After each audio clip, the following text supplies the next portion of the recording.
How are we muted? Oh my god. Can't believe I finally done it. A classic stream. What do you mean can't believe you did that like 3 weeks ago? Did I? Yeah, we've done that once. I don't remember that. In your old age. Well, anyway, hi. Hello, How's here we everybody are doing? We did like a whole spiel. We blamed the dog for the lateness. Blah, blah, Yeah. blah, blah, blah. It's all good. It's all good. Here, let's go back here. Hi, Hi, everyone. yeah, wow. We're right here. Yeah, Oh my god, we missed drama? Yeah, there was like accusation of impostering. Oh my. Impostoire. I'm not getting involved. I looked at every single iteration of Twitch I have, and the layout doesn't look weird to me. Did you get a fun early rollout? I wonder if you got a fun early rollout. Yeah. We missed. Yeah. I hope they're not going to change shite, because I hate it when websites change stuff. It like makes me all like tilted on stuff. Like I said, I legitimately can't deal with it because I just don't know what everything is. I'm a very visual person. I get so lost, and it's like literally never the same. Well, like I can get used to the new layout, but something will always be missing, and I'll just feel uncomfortable there forever. Like back in school when we changed desks, and I used to sometimes cry, which was embarrassing because then the teacher would yell at me for crying about something so stupid. I'm like, I'm not trying to cry. I'm not trying to manipulate you. I promise. I'm just really overwhelmed right now. Anyway, so I'm neurotypical. yeah. Profile and stream title and tags and viewership time is all above the stream. Oh no, I hate Ew! that. Why would anybody want to look at those stats? Yeah. They're Wait, rubbish. hang on Go a away. second. Aren't those stats actually those? The reason it doesn't look weird is because, we always have that, don't we? No, we don't. The mobile app. No, I also checked on the mobile app, Hmm. and it looks normal. I don't know. Oh.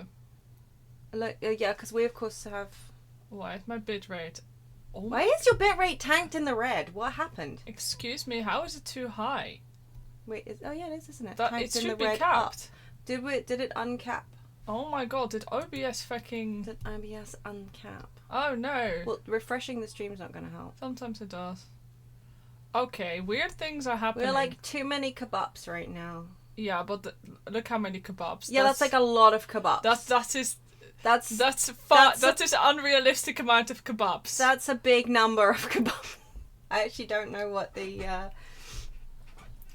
standard number of kebabs is, but there's a lot of zeros. 4,000. Okay, cool. Yeah, 224,341 kebabs is too many kebabs. But look, OBS says it's 4,000 kebabs. Okay, so Twitch is drunk. Twitch is drunk, and hopefully that's not going to cause any problems for everybody. Hello, Pebbles Fed Cat. 25. Yeah. Is the 25? I just assumed the 25 was a surname. Oh, hold up. I need to get, What have you done? let me see. Oh, that does look wrong. That's Oh, weird. no. Ew. Yeah, I think you might have like an early rollout testy jobby. Oh, nobody or likes alternatively, that. Twitch is just having an aneurysm right now. I think it might be. I'm kind of hoping that that's Because the case. genuinely, it's claiming that it's 224,000 kilobytes 341 per second. 0.8 kebabs. I don't even think our upload speed can go up that high. I don't know. I don't believe so. Maybe it's tanking because it's changing layout. Maybe. That's a good point. Super optimized. Overclocked. Yeah, you're right. Yeah. No, I genuinely don't actually think our internet has that many kebabs. Legitimately. I also know that it's not kebabs. I don't care. It's kebabs. It is now, yeah. Well, this is all off to a great start. Woohoo! Where did I say what? Anyway. Yeah. Yay.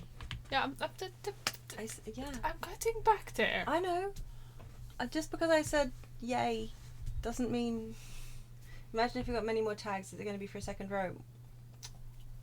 Oh my god. Would you like to find out? Push the screen off. Hashtag fanseeks. Hashtag writing my fanfic. Hashtag law school. Hashtag law school dropout. Hashtag who killed Gregson. Hashtag omnibus. Hashtag do it for her.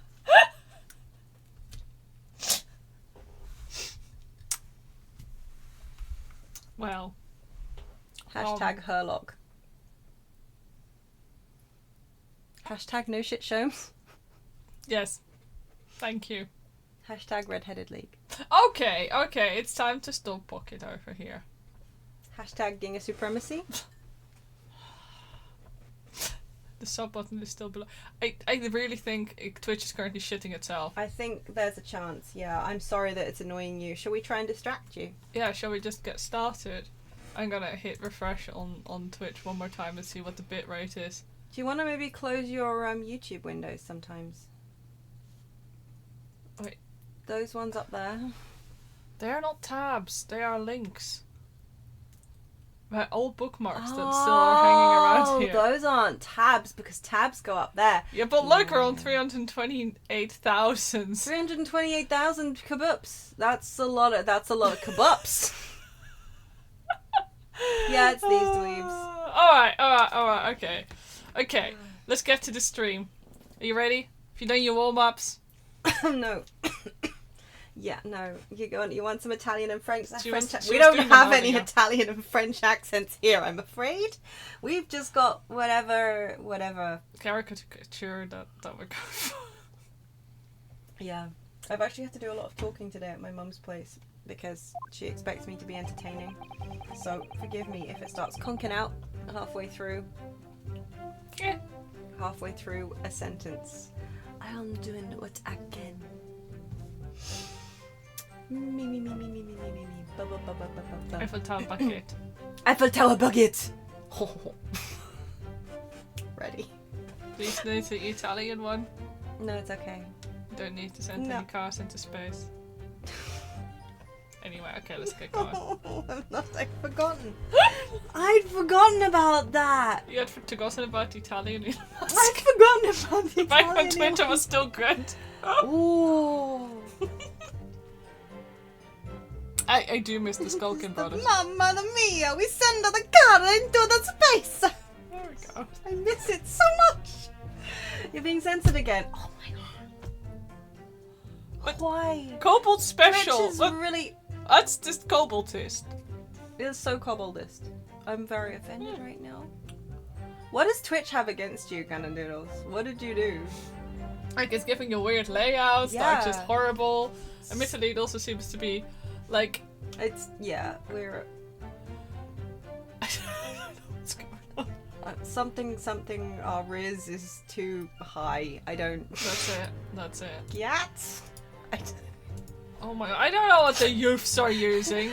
Please don't come for me. I say, old chum. How's your gat hanging? Do I need to go to the doctor? Is it hanging too low? It's hanging. It's too low, my friend. Oh no, my Tamagotchi has opinions. Oh my god. Your Tamagotchi sat on your gat. Oh, they're praying. Oh, that's nice. I like that the angel Tamagotchis, when they pray, they then poop. So, like, Yeah. I guess they absorb your sins and then Process them. You might be quiet today, started new meds and you don't feel great. I'm sorry to hear that, Goose. I hope it clears up for you and like you feel amazing later. Same. I mean, yeah. But it's nice to know that you're here. Indeed. I'm sending you my best wishes, which are about as useless as thoughts and prayers, but you know, it's the thought that counts, right? Yeah. Alright, got it. Oh yeah, speaking of emotes, though, very briefly. Hi, Dio. What was I saying? Oh yeah, Emotes. you'll be pleased to know that despite the fact that we added the sus emote like maybe 3 weeks ago, it is our third most used emote of the entire year. Yeah. Slime, and then the fire emote. Yes. So fire, slime, sus in that order. Mhm. And the count that thoughts, yes. And when he thinks, he says, 1 type of thought.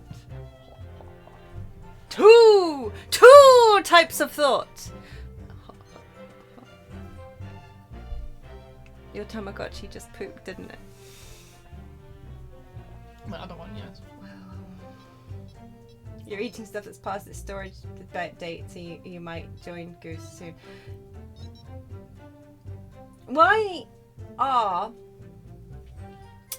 are our beautiful viewers so intent on their own destruction? It's the style of the times. It is. This is why they're cooler than we are. That's true. Yeah. You're a little sus spammer. You are, but I like it. It's yeah. To be fair, a lot of things are pretty sus. Okay, Socket keeps giving me the eyeballs, so I'll get on with it. Shall we start? No comment. No comment. Yes, that's good. We had more than 1,000 red-headed people assemble in the park on Lime Street that day. But I don't recall the man in this photograph, eh, Capo? You've been talking to me, saying Kappa all day. I said it literally twice this morning. Literally twice. And one of You those were I out for most of accidentally the day, said. so that is the entire day. And one of those times I accidentally said Capitan. Okay, so it doesn't count. Okay. 2 times too many. Yeah, right. Isn't that right, my darling? Okay, get on it. Bring back the Skulkin brothers, honestly. No, I don't remember him. Obviously, he is dead now, but I assure you, he was not in the park. Aloha! These victims have nothing to do with us! You have a lot to answer for, Peppino. It is your fault that we got caught in the first place. You've given sworn testimony that this man in the photograph was not present. Can you be certain? Oui, oui, I am quite certain. We did not interview this man. Nobody looking like Anissa came to the park. This I can promise. It must be noted that you have been arrested for a grand deception, however. Accordingly, this court has little confidence in your assurances. Oof, with this attitude, we get nowhere, huh? He's really a skulking. This confidential document was obtained directly from Scotland Yard. The wig was eating him. Yeah, I think that maybe the wig did it. Maybe the wig's been the Reaper this whole time. I really do not like the concept of this. Is this like a Star Trek crossover? Is that a Tribble? I have never watched Star Trek in my life. Do you not know what a Tribble is? No, Oh. You should look it up. I can't. Then don't. Hold on. No, it's fine. Don't. It's fine. It's fine. It's fine. Yeah, Vanzik's really showing how tall he is. It's yeah, because he just holds it like there's no problem. And Kazuma looks like he's maybe struggling with it a bit. You just saw that episode. Can you believe that Socketwrench doesn't know what a Tribble is? Like, I don't really watch like Star Trek that much. Like, I haven't watched it since I was a kid. But I know what a Tribble is. It records an entry from the inspector's private diary dated the day before the incident. It reads, Lime Street, Red-Headed League, undercover. Ah, I have the answer! Maybe there was another similar event in the park on the day in question, eh? Oh, that is ridiculous. There's no question that Inspector Gregson was investigating the Red-Headed League, which means it's quite possible that that's when he was killed. Yeah. Tribbles are essentially pom-poms. They think they pretty much just got pom-poms and they decorated the set with them and then they were like, oh no, Tribbles are eating the ship. basically. Yeah. No, they just That sounds great. the special effects in that episode I vaguely remember were truly ahead of their time. Just chucking pom-poms around the set and then being like This sounds amazing. vicious. Yeah. It's not a bad show. I'm surprised it doesn't have a larger following, you know? Yeah. You'd think it would be a bit of a cult hit, yeah. right? But no, barely anybody's ever heard of it. Star Trek, yeah. You just Google them and you have this to say, amazing, iconic, you love them, yeah. Your favourite thing is Deep Space Nine did the Trouble episode. They took so much care to create this original special effects.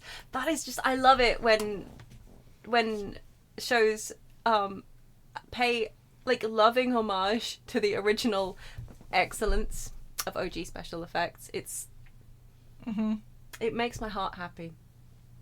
How they clearly glued some to the walls. Yeah. All right. I want to be a set designer on that kind of. On that kind of show. Like, I imagine that they were probably all really tired and really, really unhappy, but hopefully that brought them some joy. and then we glue the pom poms to the wall, and yeah, it's gonna be fine. It's gonna be great. Do you think the script writers just had a script that said pom-pom? Yeah, like the what's it called? The direction notes. Yeah, probably. Yeah. Probably. How many Stardew mods are too many? Asking for a friend. Well, for one, you're gonna have to install the furry mod to fix all the portraits. Yeah, true. Portraits do look pretty good with the furry mod. No joke. I don't have any Stardew mods. No. Which I think makes me. To be fair, we are like fucking Stardew noobs. We barely play. Yeah. Like, I enjoy it at a normal amount. No, I think I enjoy it like... I mean, I like the game, but I think I enjoy it a less than normal amount. Yes, that's it. Because, like, I am a below average Stardew enjoyer. Yes. I just like the game. And that's where I stop.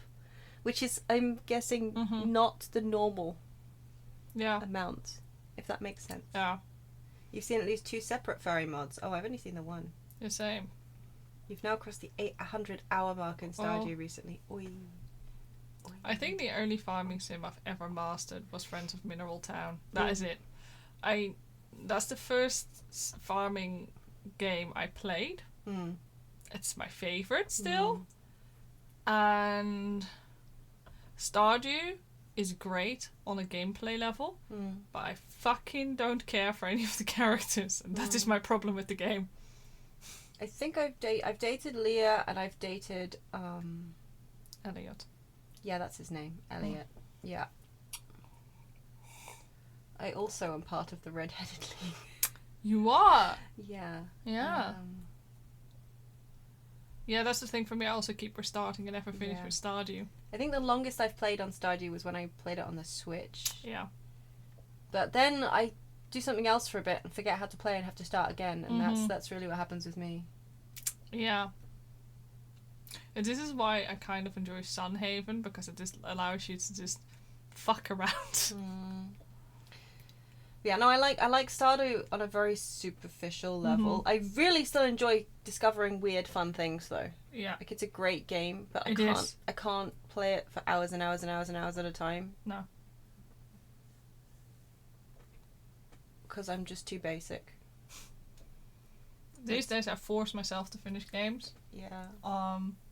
Because that's how I used to play games as a teenager. I didn't have money for a lot of games, so I just finish them. So when there's a new game that I want to play, I look at myself like, did you finish the last one? And if the answer is no, guess what? No new game for me.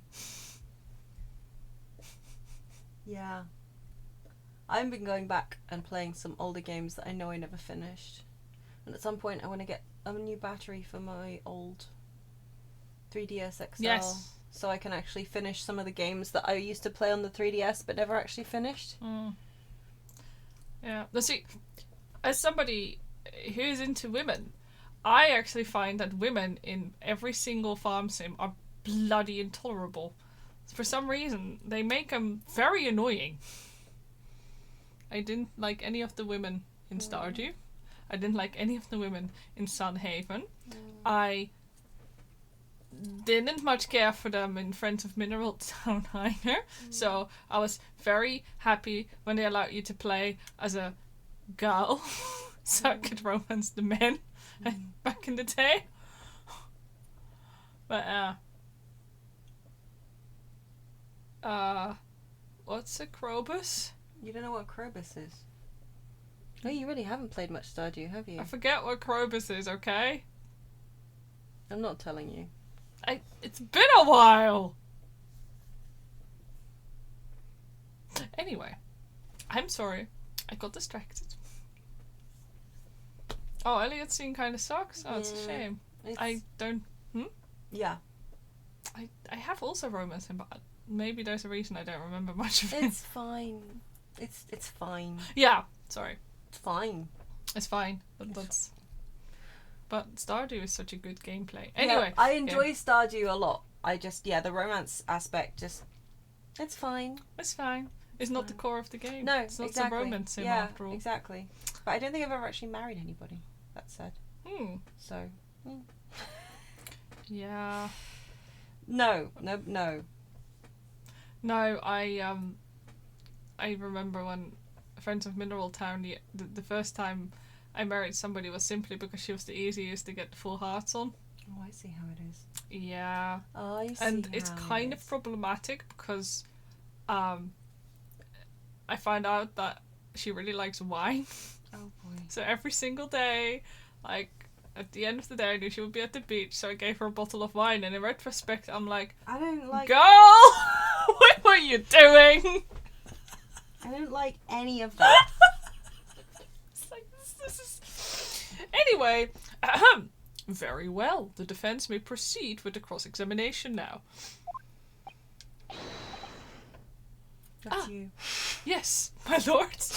I wanted to give him a short break. Oh, so right, he he's could just be like, taking a breath. Oh, yeah. Yeah. Yes, my lord. Yeah. It gives me a jump scare every single time when it's Kazuma. There's like, who is I'm this? like, who are you? Yeah, the man in the photograph. We had more than 1,000 red-headed people assemble in the park on Lime Street that day. Solid! 1,000 people? That's a very big crowd. It was quite a spectacle. Redheads had come from all over the capital. See, the capo here, he has the magnetismo animale, aye? Nobody else could attract so many people. If I could be born again, I would be the capo. All those people wanted was the money, Peppino. The £4 per week. Are you suggesting that you spoke personally with all 1,000 applicants? Oui, that we did. Because every one of them paid us 5 shillings. We take their games and we take their money. And we take their addresses as well. Then I tell them we take some days to let them know by a post. Finito. Maybe 2 minutes a person. We start early in the morning and we stop late in the night. I only just noticed they got fucking sauce in the corner of their mouth, don't Yes. they? They do. Yeah, This is a red-headed MLM. Yeah. You earned 5,000 shillings in one day. That's a small fortune. Who'd have thought there were 1,000 such gullible redheads in London to start with? One of whom was a great detective with chemically altered hair.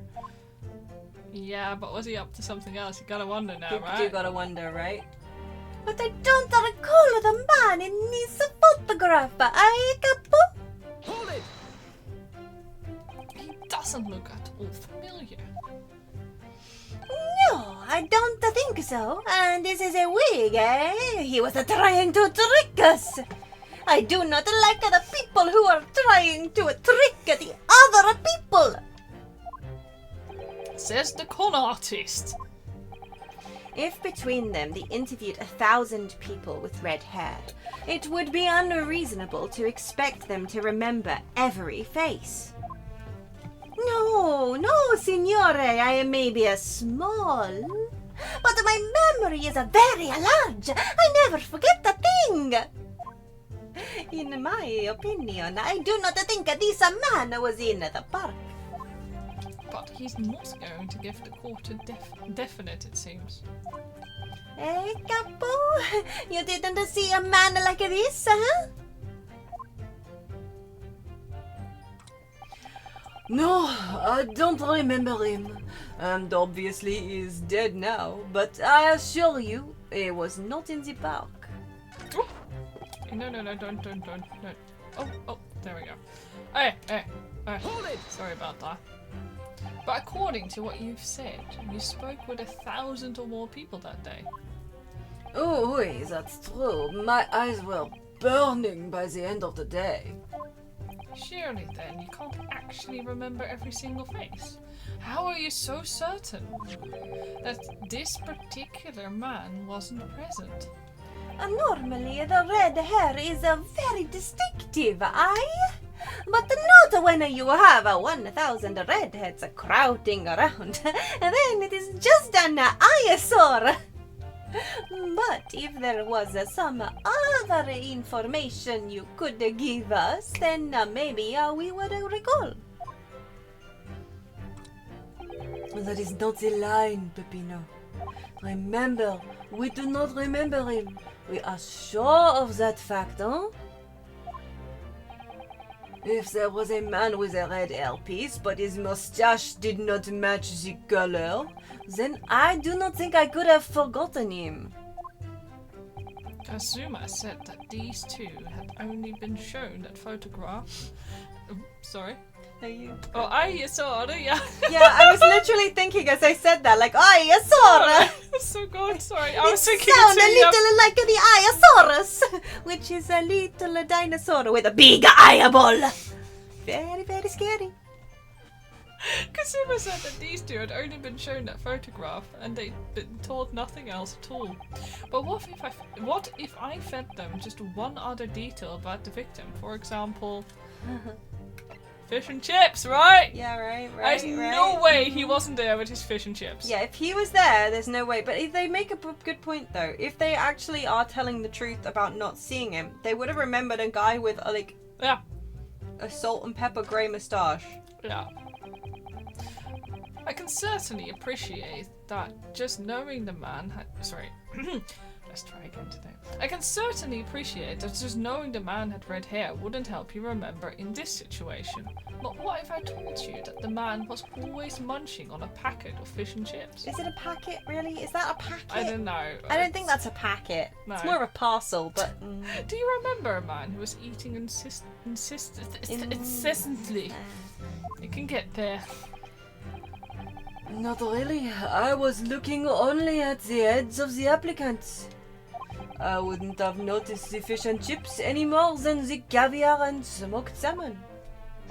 Or spaghetti! Me, I love the spaghetti! Really? I had no idea. Tell them again what you said before, Peppino. Si, Capo, si! I say it again and again! Allah, this victim is nothing to do with us! Hold it! But we only have your word for that. See, but what else can we do, huh? True.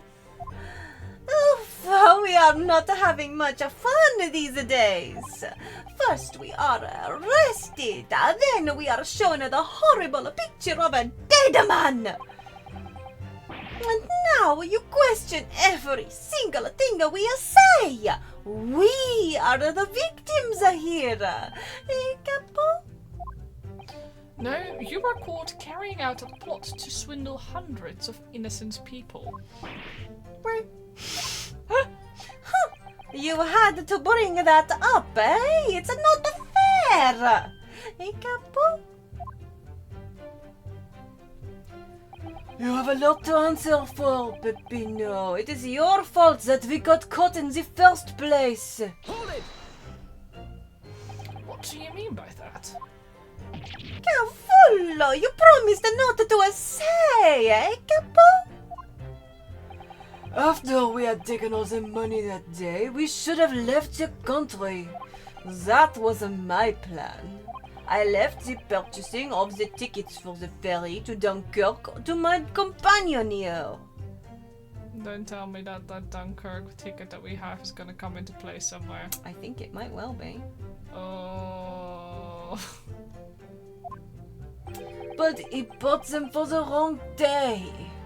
Or it could just be that Dunkirk was the most common port at that point. Yeah, Rather than these days, it would just be Dover. yeah, it's true. Oops. See, but it is an easy mistake to make, huh? The 1st, the 31st. Buff, I have no sympathy for you. We were an all day late for the boat because of your stupidity. And it is only because of this that this so-called Great Red Detective caught us. Capo, you know what I think? This is the work of God. Is our holy punishment, eh? Peppino, for the last time. This is not only punishment, this is only your fault! Don't blame God for your unholy mistakes. You're making me sick with anger. Maybe I make a mistake, but when it's time to eat the pasta, no one is faster. And I've seen the evidence. They haven't told us much we didn't already know.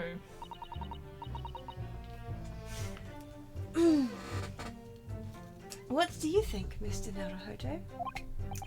Well, if it was in the inspector's diary, it seems likely that he must have gone to Lime Street that day. And yet, these two both claim they didn't see him. I have to say, they don't appear to be telling lies. Well, they are experts in deception, don't forget. Sounding plausible is their speciality. They may be lying simply to avoid being implicated in this case as well. Surely, if they were truly experts in deception, they wouldn't have been caught. Well, yes, you do have a point there. It seems to me like we need more information. Definitely. It does assume that Gregson was the one who went there, not the husband of the woman whose picture was in the room his body was in. That's a good point. Yeah. Yeah. But yeah, I mean, it's possible that Gregson was keeping tabs on Sholmes, given that that's what Sholmes did. Yeah. Maybe, you know, Mm. maybe he was tracking, or also the warden. I don't know. It's possible that Gregson was keeping tabs on somebody else who was doing that. Mm-hmm. Possibly Sholmes, possibly the warden. And that's why he had that in his diary. I mean, he didn't say, like, I am going to wear a wig and investigate the Red-Headed League. His diary was like, you know, so-and-so park. I forget now, actually, what it was. But he say, like, you know, he went, was it park? Did he actually say investigating Red-Headed League? I think so. Because investigating Red-Headed, something about the way it was said made me wonder if he was talking about somebody else Mm-hmm. and not himself. Yeah. But now I don't remember, and I don't want to paraphrase it in a way that like fits the theory that I have, but not the facts that we have. I don't know. Mm. Yeah, I also just wanted to make sure that this did say the same thing. Like, you know, haha, what if there was a second one, you know, can you imagine? Oh god, that would be funny, wouldn't it? But yeah, in the morning of the 31st at the large park on Lime Street. So yeah, they booked the ticket for the 30th. And Yeah. we have a ticket for the 31st. So that one is also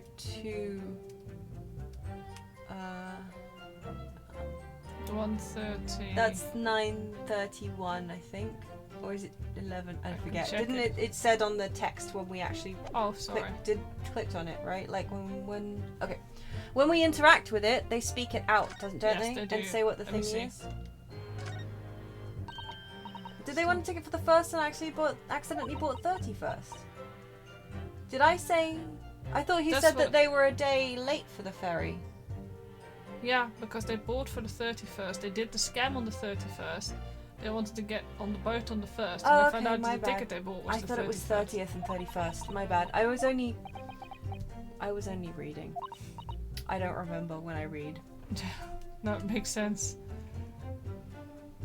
Called at Dunkirk on the north coast of France for a night before finally arriving in Dover. Yeah, okay, so the Dover... Yeah, Dunkirk to Dover was... I'm so stupid. I said Dunkirk when, like, these days it would be Dover. I meant Calais. Not Oh. Dunkirk's in France, and so is Calais. Dover is in the UK. Oh, yeah. Nobody pulled me up on that one. Shocking. Shocking! But I meant I to was say so lost. Calais to Dover Yeah. these days. Whereas back then, of course, it was Dunkirk to Dover. I've done Dover to Dunkirk at one point, but it wasn't intentional. The ferry got diverted. We don't have his You diary. didn't want to correct me? You should do. We don't have his diary, no. Irritating me. You should definitely correct me. Or just assume that I don't mean to be so stupid. So, shall I go see if I can push him with another detail? We pushed... We pushed everything now. We've done a full... I'm surprised that nobody commented on the whole, like, obviously he's dead now thing. It just seems like a weird thing to gloss over, you know? Yeah. I'm just gonna press sorry. I just want to see if it gives another option. Yes, his artist saying she keeps her ticket in her diary does make you feel like that could... I agree. It feels like... On the other hand, so much of the flavor text... I mean, I guess it's a red herring, right? Yeah. Yeah, normally the hair's distinctive. Yeah, fair. And you saw it. And I saw it. If there was some Yeah, information. and that's what led us to talk about the fish and chips. I just think it's really weird that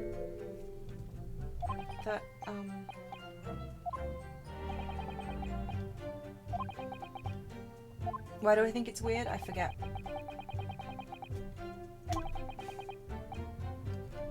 I don't recall. Do we wanna? We could always screw up for a sec. Yeah, there's just use his profession for shits and the giggles, see what we get. I can certainly appreciate that just knowing the man had red hair wouldn't help you remember in this situation. But what if I told you that the man in the red hair piece was actually a detective? Is the man in the photograph a detective? Yes. It would appear he found your notice in the paper suspicious and decided to investigate incognito. Okay, so each one of them has different info, I guess. Sorry, but this changes nothing. Oh, hey. Oh, okay. That's interesting. Something to add, Mr. De Rossi. Okay, even? See, I am always adding something. Parmesan. Sorry, Parmigiano. Parmigiano Reggiano, the only lalafell you can buy in the supermarket. Olive oil, pepper. What I mean is, did you not agree with your friend's last remark, by any chance? What did he just say about the detective? Yes, that. Keep your mouth shut, Peppino. You have said enough already. But why, Capo? What is the problem? There was a man who said, I am an inspector from Scotland Yard. What? Good lord! I like that their accents are like merging together. I'm sorry. Order! Order! Order. Explain this volte-face in your testimony witness. Is it I volte-face? actually have no idea. I would have Volte-face! I would have assumed volte-face, but I don't. You guys are auto-playing. How dare you? Oh, bums. It's simple. A man who was at the park said to us that he was an inspector. There was no such man. Hey, what are you saying, Capo? Have you forgotten?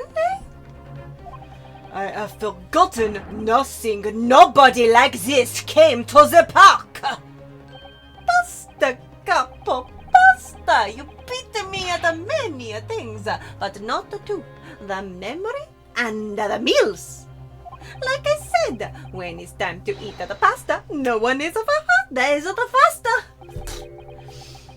But you are inferior to me in every other way, so shut up! Objection. Oh, sorry. Objection! I didn't get to press my button. There we go. Okay, we're just slamming like... We're just having a slamming contest, I don't know. Oh, the damage is done. Indeed it is, sir. Oh, there was a man who came to the park and he said he was an inspector from Scotland Yard. However, he looked nothing like the man in the photograph. He was someone else. How can you be so sure? Because, to start with, his face was completely different. See, it's true. The man who came was younger. His face was clean shaven. His eyes were sadder. His chin was thinner. No resemblance whatsoever, then. Anyway, I was not going to be fooled. I took the obvious precaution and said to him, if you are really a detective, show us the proof. See, the capo here, he doesn't take no nonsense, eh? I mean, it could be Sholmes, but Sholmes was having one of his depressing spells. Yeah, it so could have means- been, yeah. He just showed up and went Yeah. like, I'm investigating for Scotland Yard. Pay me. But he was well prepared. He said he had identification. Identification? You mean official police inspector's identification? That is most unconvincing. Sorry, my lord. Counsel, no incognito inspector would offer his identification for inspection. It's quite out of the question. Definitely. Why would he expose his true identity? Clearly, the papers were fake. Salto Capo, you are a genius! As we say in Italia, it takes a thief to recognize another, eh? And what happened after he announced that he was a detective? It became very annoying. He said, "You are under investigation." So I took his papers from him and chased him out of the park. It was a fantastico! And look, here is the identification! Oh, So you stole it from the man. He had it coming. He made us very scared. But he was not who he said he was. Yeah. Doodles! Yeah, like Runa was asking a genuine question, which is why the judge had to shut him up immediately. The judge just wants to go home. I think that's Yeah. always just the case. The judge just Yeah. wants to go home. The judge is like, oh, this man is making this a long trial. I thought it was just going to be like, yeah, he did it. Yeah, cool, boom, done. But this man's actually giving us like questions and reasonable doubt. And I'm as a judge, my job is not about reasonable doubt. My job is about fireworks and the nice fireworks lady. Don't we all? Yeah, fair. I mean, fair. But we probably don't get paid as much as this man right here. Do you think he gets just paid by case? So he's just like... He just wants to rush through Yeah. them. Yeah, you got. I start to think he might be. I think you got a point there, yeah. The judge is just disassociating while we fight each other. That checks out. He's had to watch, like, Yeah. Susato and Rinosuke just pawing over evidence for, like, the last 6 months in various cases. And he's just like, no, you know what? No, I'm done. These guys are going to be here all week. I mean, I can't really blame him if I'm perfectly honest. No, true. But I fucking love this guy. Yeah. You can play with shiny rocks. I do like shiny rocks. What? I'm not saying it, nothing. I like shiny rocks. Indeed. The person described does not appear to have behaved as a true inspector would. However, I believe it would be prudent for these identification papers to be entered into evidence. I like how we're entering them into evidence without even looking at them. We don't even know if they're necessarily relevant, but... But I like them. I like also these guys have been arrested and apparently they still have this shit on their person. Yeah. Like, the fuck is the police force doing? It was in his secret pocket. Inspector's identification. The identification of a man claiming to be a detective inspector, confiscated by Mr. de Rousseau and Mr. de Rossi. I mean, Jorah brought a gun in previously. That is also actually very true. Oh yeah, Gina. As did Gina. Yeah, I was gonna say Gina just said her. No, Gina just brought it into the court. Ah. Full stop. Yeah. Okay, let's open this. Metropolitan Police on Warrant. the card. Whee! Ooh, Can I open it's it, spinning. please? I can't find anything out of place. I think. Bro! I think you have to click on the little flappy boy, maybe. Yeah. Yeah. Well, I suppose we should see what this inspector's identification looks like inside. I don't think people are carrying the bus in their pockets though. Bro, it doesn't even There's have not a even photo. a photo ID. Wow. I was like, Okay. yay. Yes, it definitely looks fake, doesn't it? Out of interest, what name is given? Probably just some plucked out of the air. It's Tobias Gregson. Wait, what? This Scotland Yard insignia.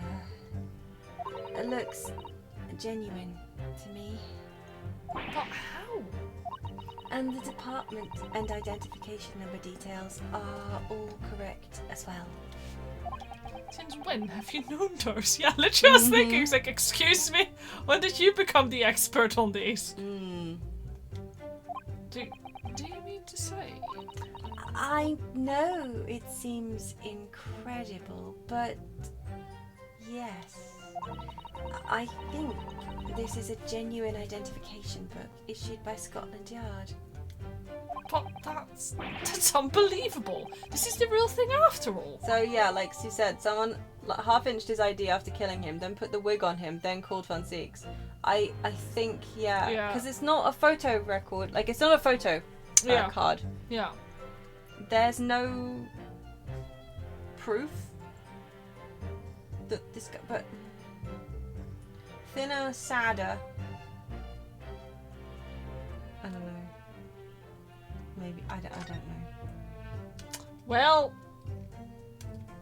cool. Well, that's fun, isn't it? Because potentially, hang on, the Red-Headed League stuff was happening the day that he allegedly died, or the day we think he actually died. Ooh.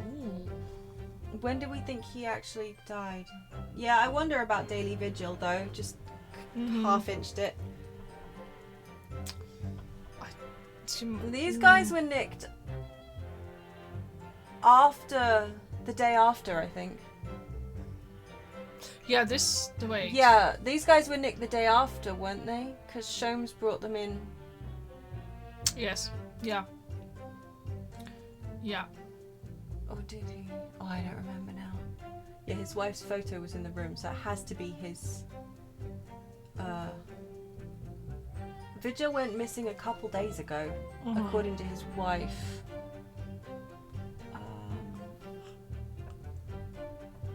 He does have pretty sad eyes.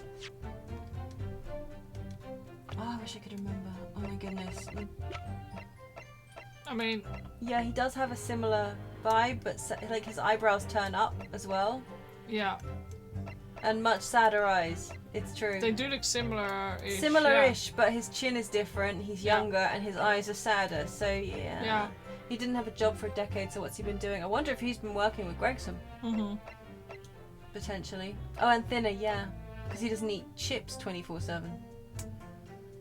But yeah, it's possible that that was Gregson's partner, and that's why Gregson always worked alone. Yeah. Yeah. Very possible. I can't remember what the timings were. On the plus side, the game will tell us exactly when the timings were, except when it doesn't. Uh-huh. And then we'll need to know exactly when the timings were. Wait, what you got, Cannon Doodles? Oh, wait, alright. What you got? I mean, just hold it. Does the Italian also have a choke line, or is that supposed to be a beard? Oh, good Oh. point. Oh, good That point. could be shading. That Oh, could be shading, but I'm not sure. It Check does the look model. really weird, doesn't it? I didn't notice it in the that does look really weird. It does look really strange. That does look like a choke line. It does look really deliberate, doesn't it? Yeah. Okay, when we go back to the model. Yeah, we'll see if it's just like on the model and it just looks weird in the court record. Yeah. Sometimes the pictures do look weird in the Yeah. court record, but Yeah. is it definitely also on his model? Oh. Ah. Now, let us return to the witness's testimony. So he just had like a weird little beard this whole time. Nah, it's I- not there. I thought that was a Man's be clean shaven now, so.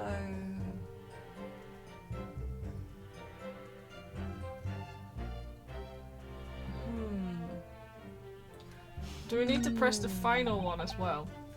Shall I just go through all of them? All three options here. Yeah. Hold it! Yeah, let's do that as well. Sorry, I just figure I might as well push. Because the line under his thing is really blue. Yeah. Doesn't really seem like right now. I think it's just a weird artwork thing. I hope so. Because, like, he really doesn't have. I don't think it is lower down. I mean, I think it was like quite chin. His name. Yeah, I guess that potentially would have also given us the. Maybe, yeah. Man, I hate the fact that the fish and chips was like the one answer that wasn't important. Yeah. What if I told you that the man's name was Gregson? Probably, but yes. The man in the photograph is a Monsieur Gregson. Yes. Names, they are boring. I did not listen to any of them. Oh. It was not a real interview. It was just for a show. Why would I remember the names? Also, because you have it in the freaking card. Can you not read, my dude? That's right. This changes nothing. The man in the photograph was not there, as we have already said. When he eats, it shows just on the edge. Oh, okay. I see. Okay. I really missed that. There seems a little bit to be gained for pursuing this point further. Okay, so we have. Tell him again what you said before, Peppino. See, Capo, I see it again and again. These victories are nothing to do with us. Can we show him? I will save and then we Okay, can I don't know start when through. we need to show him. Let's go through the full conversation for a second and decide where we want to show him. Well, Okay, well that's fine. That makes sense. we should have shown Gossip the picture of the warden. Hmm. See what happened. I don't Didn't remember. occur to me.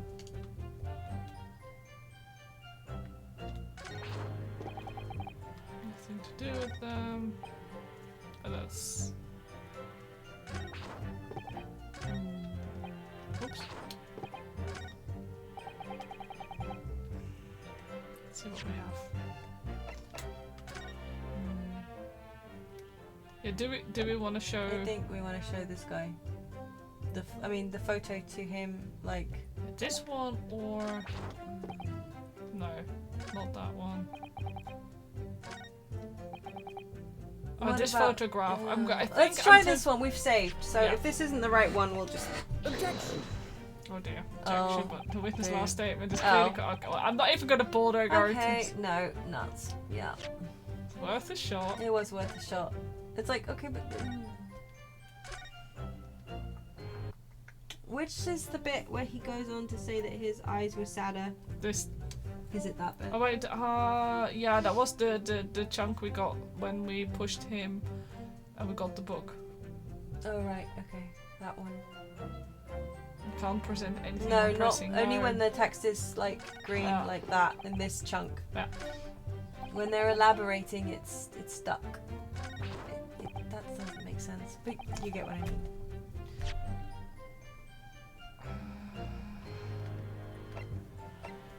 There's the photograph, letter of introduction. Oh. Yeah, we can't show the photo, which we should have shown to, like, what you said, like. Hmm? Oh, this photo. Is No, the one no, we should have shown the photo of him Yeah. to Yeah. the gossip guy I mean, yeah. and see what happened. It's a revolver, Gregson's Probably photograph. nothing, because the game doesn't want anything to happen. But Ah, that's these guys. have we gone actually through it and finished it off now? Yes, we to have. the end, even after pressing everything? Yeah. Okay. Because we've had the conversation with. First, I did one round, Yeah. got to the end, Mhm. and then I went back to push on the multi. And we've done it since then, right? I mean, I haven't pushed anything else since. No. No, finished. We finished the conversation since and gone Yes. round to Suzato's conversation the second time. No. Then try doing that. Now we've got the booklet Okay. Yeah, to see if it gives to us a see if hint, it gives right? us anything else to Yeah. go on. Because Yeah. sometimes that's what you need to do. Yeah, To, no, you're right. not always, but sometimes. Yeah, but they haven't told us much we didn't already know. What do you think, Mr. Naruto? Well, if it was the inspector's diary, it seems likely that he must have gone to Lime Street that day. And yet these two both claim they didn't see him. I have to say, they don't appear to be telling lies. Yeah. Well, they are experts in deception, don't forget. Sounding plausible is their speciality. Yeah, they may be lying simply to avoid being implicated in this case as well. Yeah, I'm just double checking because sometimes they sneak an extra line in there, don't Yeah. Surely if they were truly experts in deception, they wouldn't have been caught. they? Ooh. That's dropping it on the final one, isn't it? What? Which is where they got caught. The very never mind. Oh yeah, but she already said that. Yeah, you have a point there. Yeah, I know. It seems to me we need more information.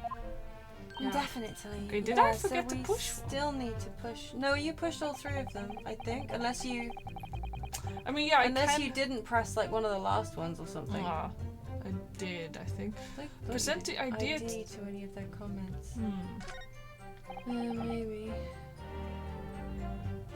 mean, I it is guess actually, if we put the license to it, because this is the same. because this is Tobias Gregson's, Yeah. theoretically. You know, shall I just try pressing here? Yeah, go on. Oh, Or shit, you not mean pressing. I meant to presenting, present but- instead. It doesn't for me, I don't think so. It's a wig. Yeah. Like the people trying to get the tricking. Very large memory. Hmm. Okay.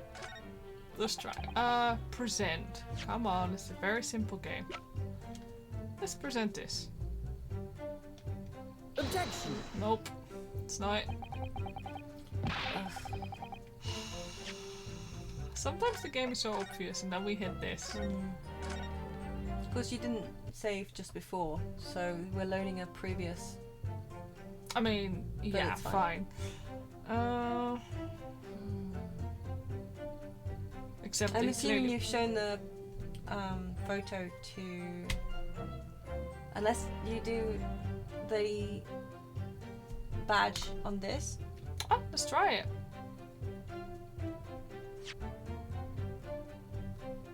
Yeah, but specific combination of words and evidence, yeah. Yeah. There's Uh-huh. one in every case.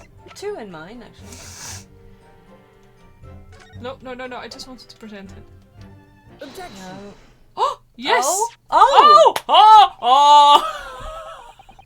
wonder if I could ask you to examine this identification book very closely. This is a load of shit. It should have This worked really with any is. of them, quite frankly. Mr. Strad, yeah. Of course. Why, Mr. Strad? What is your what is your intention here, counsel? The judge had Somebody's dozed tilted. off. Yeah. He was like, "Oh Was no, it was a hobby, sir? Huh? I was gonna go and Huh? have my nap." Yeah. Is this really a fake or is it genuine? That's the question, which we can't answer ourselves. Yeah, like, I want to know how that was the specific one we needed to click on, though, but... Don't be ridiculous. No Scotland Yard detective would allow his or their identification to be stolen. I mean, some people like misplace their guns, so like. Yeah, quite. Hold it. Who said? Oh. That is the boss's. No question about it. You're like, yeah, he might have been dead. Yeah, Can't right. be. Can't be. As I suspected. The undercover detective who attended the Red Hated League's enrollment on the day in question was the real Inspector Gregson. No. Carrying out an incognito investigation. No, it wasn't. The law! No, it very clearly wasn't, though. Ginny has got taller, I swear it. Yeah. Order! Order! But if the boss had his identification stolen, he would have reported it straight away. I mean, he was always on at me about it. If you lose something, report it at once, he'd say. Could it be then that the inspector was physically unable to report it? Physically? Hey, what are you saying? Unable to... You're not suggesting... Yes, it's quite possible that he was killed before he had the chance to report his identification stolen. No! I don't know whose voice that was, but it wasn't Kazuma's. No! Order! The defense... Posits. Thank you. Posits looks like a weird word. Mm-hmm. Posits that the victim was killed the day before his body was discovered at a different location. Do you two have anything to say about that? No, nothing. Nothing. Pull yourself together, Pepito! I still wonder if it's weird shading. But it does really Yeah, like stand further out. down it looks really, really shading, like, Yeah, for sure. but it really stands It out. really stands out on the other thing, because on this, it's the same color as the shading on Yeah. De Rousseau's neck. Yeah. But on the other thing, it looks really different. Ah. But I don't know. It's so strange because his portrait is very different color to the shading on the other guy's Yeah. neck when you look Yeah. at them next to each other. Mm-hmm. But this is the same. This is the same shade. Yeah.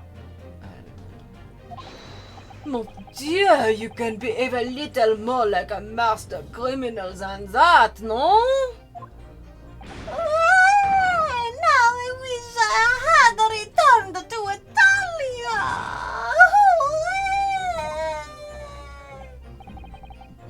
Please stop crying. Yes. Stop crying, Peppino, please. Otherwise, I... Mummy! Stop your whining and start talking! Well, I believe the court will need to hear your story and... I know nothing! I done nothing! But you will tell everything, or face the worst possible outcome. I think the dog actually doesn't care. I was going to say that's probably distressing her, but she's asleep. It's fine, I can make all the squealing noises I want to. And the dog's just like, it's fine. Warm that dog back up. I don't like cold soup.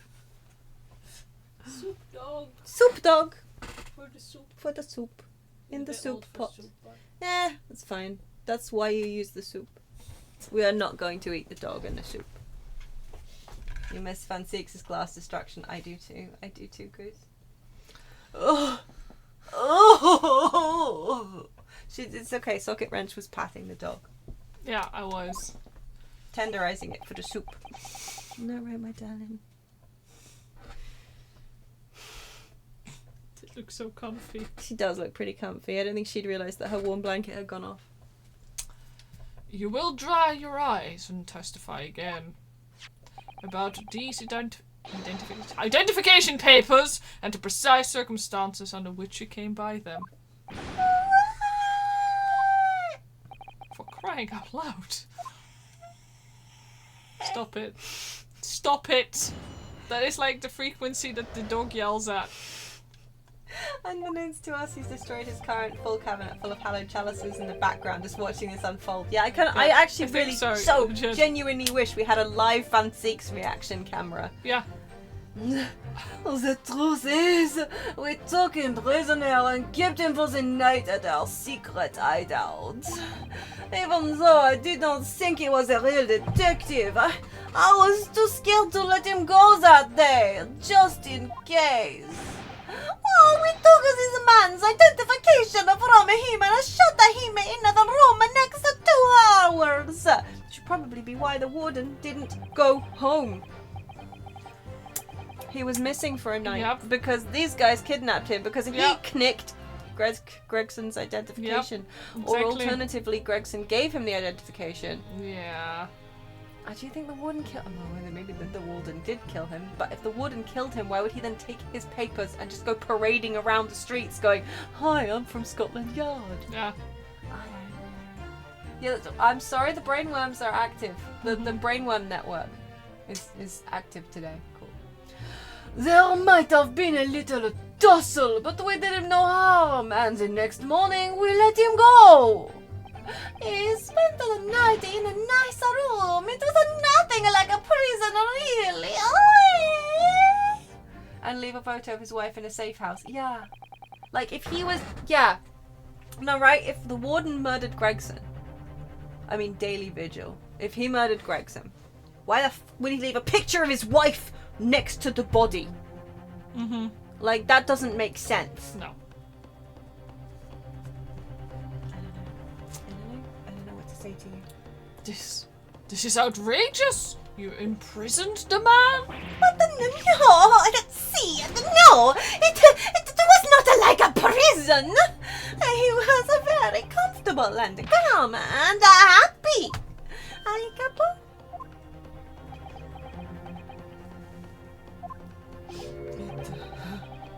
It was never part of my plan, I swear it. So you think it was my fault, eh? Just because I got the date of the ferry wrong by 1 little day! I do not think... His voice is breaking. He's so sad, you see. I do not think it was your fault, Peppino. I know it!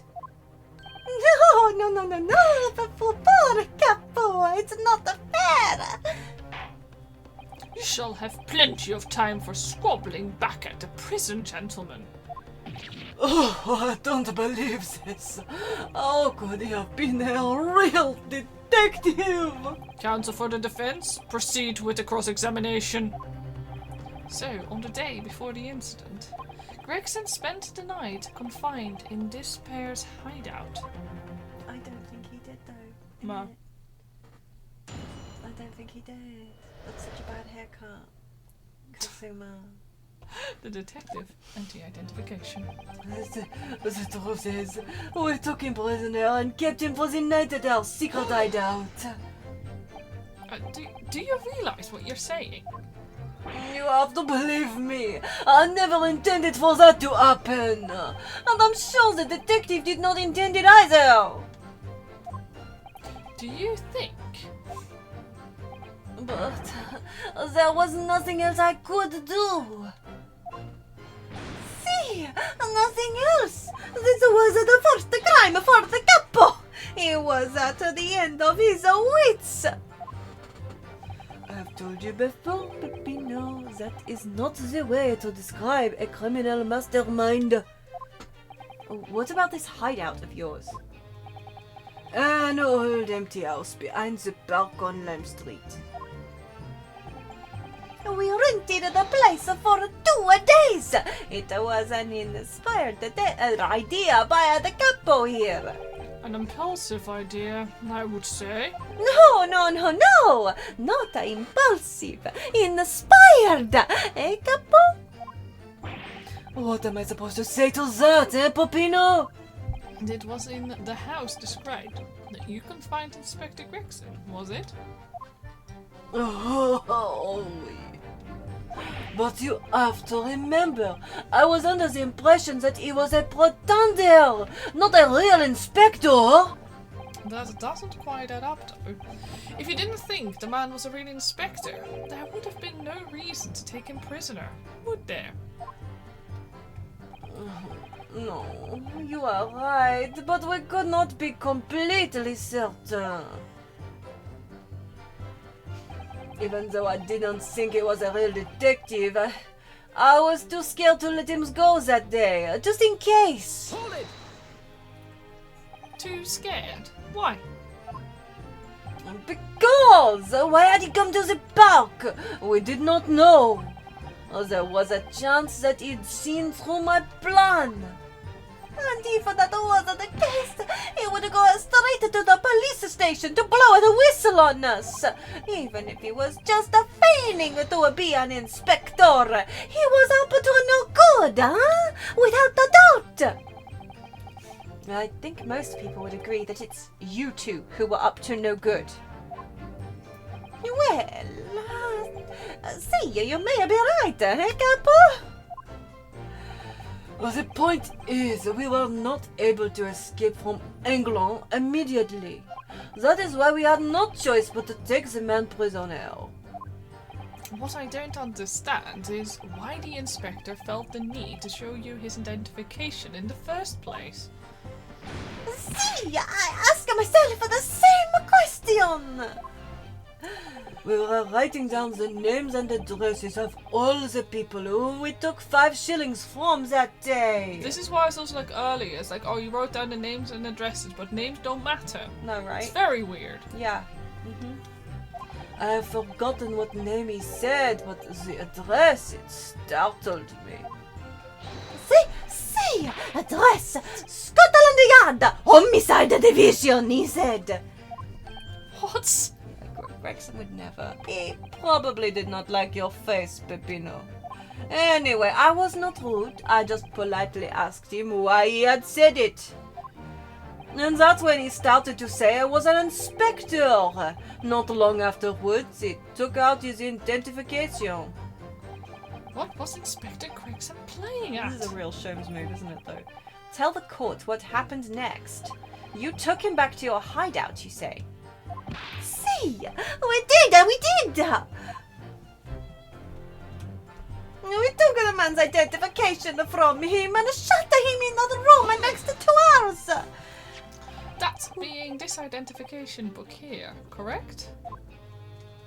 See, that is the one. Sholmes 100% would. I'm drinking the Dr. Pepper to make my voice hurt less. Would you like a break? No, I'm fine, thank you. I just drink the zero sugar Dr. Pepper. It's very good, thank you. What made you believe that it was a forgery? I never seen a real one, of course. But he was so suspicious, this man. Hashtag not sponsored. Hashtag not sponsored, but unless. Allora, I was thinking it must be false. Capo?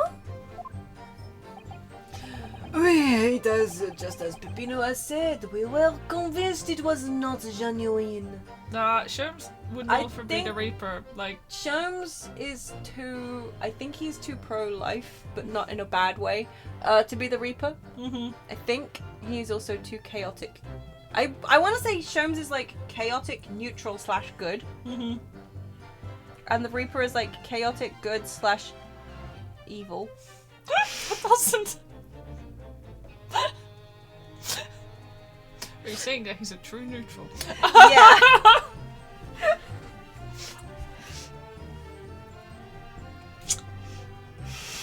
Yes. Oh yes, I said it is a thing I know I did. Yes, I said this one already. It is just as Peppino has said. We were convinced it was not genuine.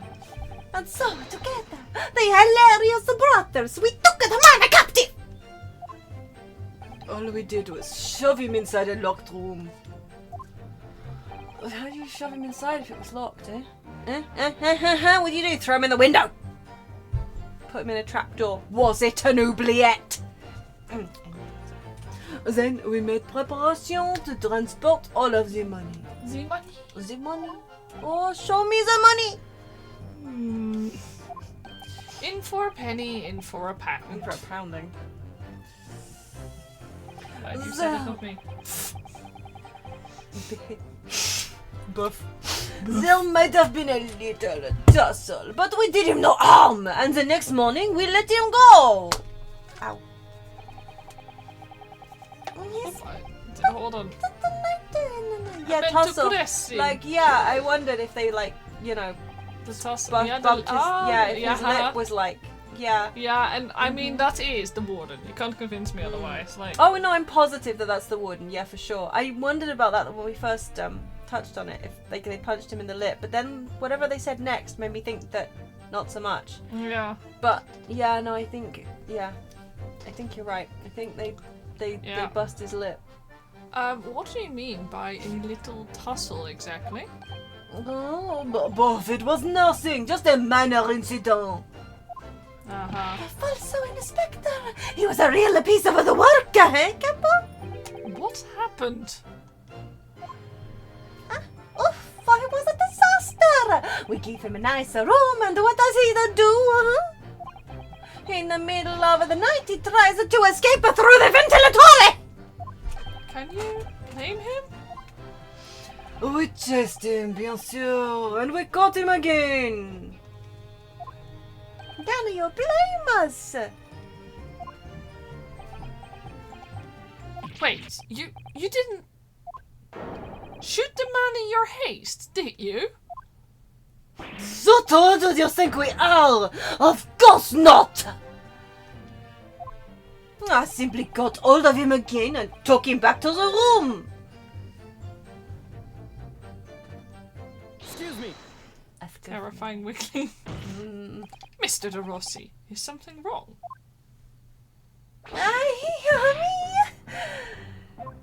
Something Mr. De Rousseau just said seemed to make you, well, it seemed to make you act even more strangely than usual. What was all that about? Capo, at times like that, you don't want to have the capo after you, believe me. And I speak from a personal experience. Is it a fucking strangle I wonder. personal experience? I wonder if that is enough, Peppino. There is no need to say more. Because they're both wearing, like... The truth is, the night before we put the red... Let me start that again. The truth is, the night before we put the red-headed legal plan into action, I was scared. It was not fair to the capo, but I tried to run away. I think he might have been Or is it like a onto rope or something? there. Yeah, maybe he does like a lasso. Mm-hmm. Or maybe it is a scarf thing, because he also is wearing a little scarfy. It's a shame you didn't manage it. But the capo here, he came after me like the turbine, eh? And he dragged me back to the house, kicking and screaming. I still have the bruises to prove it, eh, capo? Bruises, you say? There Yeah! it is. So, okay, it's stretched funny weirdly, Yeah. right? Because, like, now it's very clearly, like, Yeah. just a Uh-huh. line, whereas before it was a big, Yeah. shady stretch thing. So, Yeah, no, Yeah. it was. In you fact. guys were right. Good Oh, job. look at the cheek wiggles on this. Oh, I don't want to look at them, thanks. Ah, you wanna see, huh? You wanna see my fantastico bruises? That's enough now, Peppino. No one wants to look at any part of you. What to do, huh? I show you or I don't. I show you or I don't. You do! You do now! Lol, if everybody wants to see, then I'll do it. Yeah, okay, no, so it does like stretch like that. Yeah. I don't know. It's a weird one to me, but I guess Yeah. they're trying to make it look like it's an older one. Mm-hmm. Yeah. Whereas in the other photograph, it's Mhm. like really, I don't know about that, but whatever. Ecco, you see, are you still very visible, eh? That red ring around your neck. You got that when you were dragged back to the house. See, the capo, sometimes he is a very lover. I said that is enough! No one wants to hear about that, Peppino. Peppino's neck is nothing to do with what we are talking about here. You are of my world. Yes. What is your opinion, Council? About this red ring around Mr. De Rossi's neck. I wonder, does it matter? It's important! Mr. De Rossi, I'm going to have to ask you to amend your testimony with details about that mark on your neck. Hi, capo, you see, everyone is interested in what I say, huh?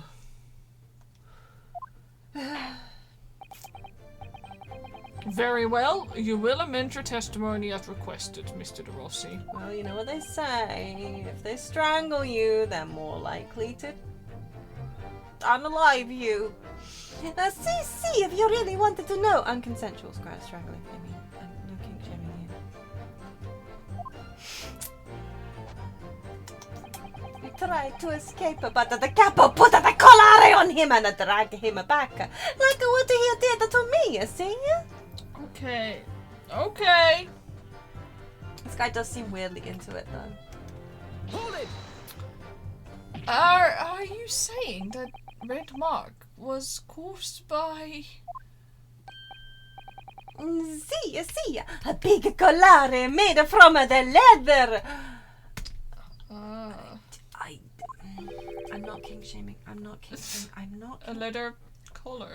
You guys do what you want to do. I don't. It's none of my business, okay? Is this true, Mr. De Rosso? What? We had a Saint Bernard at home when I was younger.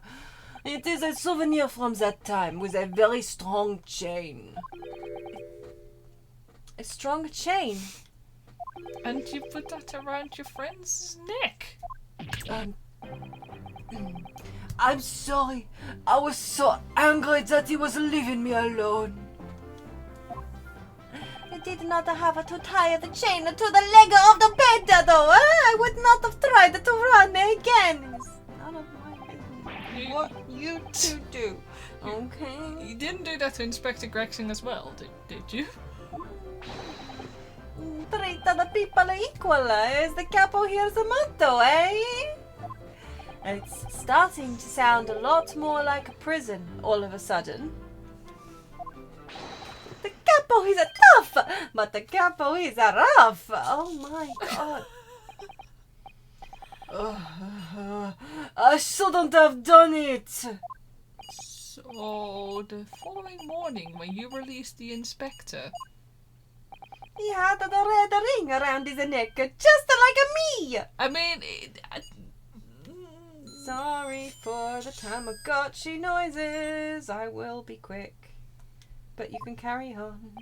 Peppino, s'il vous plaît, leave it now. It's like, this is not supposed to be out. No, right? Right? Please. Now you know, huh? The capo here. You don't want to tangle with him, eh? But for the inspector, it's not so bad. Like Tamagotchi's into it. He spent the night in a nice room. It was nothing like a prison, really. You tell 100% it's the lip guy, definitely. Yeah, there's no two ways about it. Yeah. Sure. You took away the man's freedom. However comfortable you make it sound, you were still holding him a prisoner. Even if he was into whatever the fuck you guys were up to. I don't know. It doesn't sound It doesn't consensual. sound as consensual as I like. Well. Doesn't sound as consensual as I say I like in public. No. Yeah. If you say that, then I say this. There is something that takes away our freedom too. The lack of money. So we are the prisoners as well, eh? All of us. Okay, but these guys, didn't they decide that they didn't want to be like heirs to the family fortune? Yeah, Because legitimately. it was boring. Yeah. No, both. So they both. wanted to go and be Like- criminals. Like here, legitimately. Yeah, like The rest were French aristocracy and like A a great great Italian landowner. Didn't they literally say Yeah. at the beginning of the case that they were bored of being like, Yeah. Yeah. oh yeah, it's really boring being like rich aristocracy, so we just Uh-huh. wanted to become criminal masterminds. You guys have as much money as you want. Well, maybe not You're the now. worst, I actually. don't know. Like this is Yeah. just Yeah. You could have just done charity work, you know Yeah. that, right? That's really rewarding. No money, no freedom. This is the truth. Oops, sorry. Not how this works. It makes me mad and it makes me sad. What can we do? Yeah, bring back the Skullkins. The Skullkin superiority, honestly. Yeah. Egbert didn't deserve them. No. Well. If you feel so disenfranchised, take money to court. Though it'll cost you, of course. Oof, there you have it. You see, that is why we need the Red-Headed League to fight for the justice. Perhaps he has a point. No, Mr. Naruhodo. I love that. That's just flattest. No, Mr. Naruhodo. Back to the case. All we did was to give the man a comfortable place to sleep for the night. And you say it was a prison, huh? If tomorrow Bruno's here, Yeah. God. I wish she's actually got her own game. Anyway, Yeah. perhaps he has a point again. No, again, Mr. Naruhodo. I'm so sorry you have to deal with it, Susato. It's being a woman is extra rough in this position. No, It's I like, agree, cool, honestly, I can't become a lawyer and I have to watch these fucking dumb shits. I'm surrounded by clowns. I have no rights and I'm surrounded by clowns. It's a really bad song, actually. You should have heard him snoring. Sebastian is the best assistant in the series. I agree. Literally just admitted to having him on a dog leash all night. As much as some people would pay for that experience, this isn't one of those. And I agree. Yeah. I think actually they should consider that if they want money, they should start up a, hey, do you want to be tied to the end of our bed with a dog leash service? There will be mint in it in London. Yeah. Especially if they hang around the judiciary. Allegedly. Brackets satirical. Brackets please don't sue.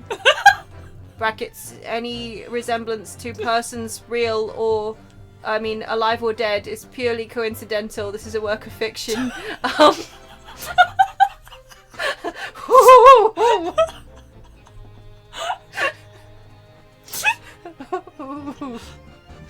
Let's go back to the game shopping. You should have heard him snoring. But if anyone was disturbed, it was us.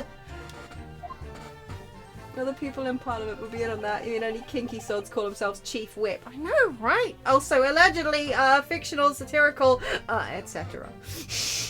Chief Whip really got me. Like when Yeah. I heard about like the whip, I was like, the what? Yeah, I know, right? It's What the like- fuck? And then like I found out that they actually just like it is literally like whipping people. And I'm like, are you? It's Yeah. not just some weird. It's not just terminology. This is some people who just managed to make, back in the oldie days, their kinks, like, literally part of, like, the public I running legitimately- of our country. I was like, this sounds like a great job, actually. Okay, keep it No, private. but it sounded like a great You job. can keep that private, Socketwrench. Nobody needs to know. Nobody about likes a that. politician. I mean, okay, yeah, if you want to go whipping politicians, Yeah. that's actually no. You know what? That's called cheating, Socketwrench. Cheating. How dare you? And as a result, multiple countries have chief whip positions, not just us. Yes, is that or is that not our fault though? Did we like impose chief whip positions on other people? I feel like sometimes known as party whip. Yeah, that's a whole different kind of good time though, isn't it? Yeah. Oh my. I just feel like I get that there's probably a very reasonable explanation for all of those, but also, Somebody's like, oh, I wonder if I can get away with this terminology. I wonder if we can do it. And then it worked. Yeah. And nobody was like, oh, think of the kiddies. Think of the kiddies. Not much to go on, really. Their testimony does make me wonder, you know. Party whip to me, just things like some like instant, like, you know, the chubby cream things, what they're called. Are you thinking about Ready. the walnut whips, or are you thinking about the cream? The cream. The squirty cream. Yeah, that's all I see with sprinkles. What, party whips? That's all I see. Kind of like, what did I just call it? Squirty cream. Yeah. But with funfetti in it. Yeah. Yeah, party whip. No, That's you're right. all I see. I'm sorry. Yeah. The time is taken from the whipper in during a hunt who tries to prevent hounds from wandering away from hunt. Because of course it's fox hunting. Yeah, of course it is. Or at least that's the explanation they came up with. Like, yes, you see, hey, I've got this splendid idea, chaps. Splendid idea, yes. So, you know in a hunt, you have a man with a whip who stops all the dogs from wandering off. Well, I like to whip you dogs. I mean, I think that it would be a splendid idea if we use that terminology. So my love of whipping, I mean my need to keep you people in check can be represented by fox hunting, or manly, or blood, horses, dogs, or spiffing. Isn't that right, chaps? Yes. Okay. Have you seen all the children playing Minecraft these days? The children yearn for the mines. I saw that quote recently in a Click video. Oh, I haven't seen that one before. It made me laugh quite hard. They yearn for the mines. Yeah. Out of sight, down in mines. Yeah, it's because it's in their DNA, you know. They're just like, I'm missing something. Sorry, child voice. Yes. Mummy, I'm missing something. I'm in too much daylight. I require a small hat with a light. And the unbearable scent of coal dust.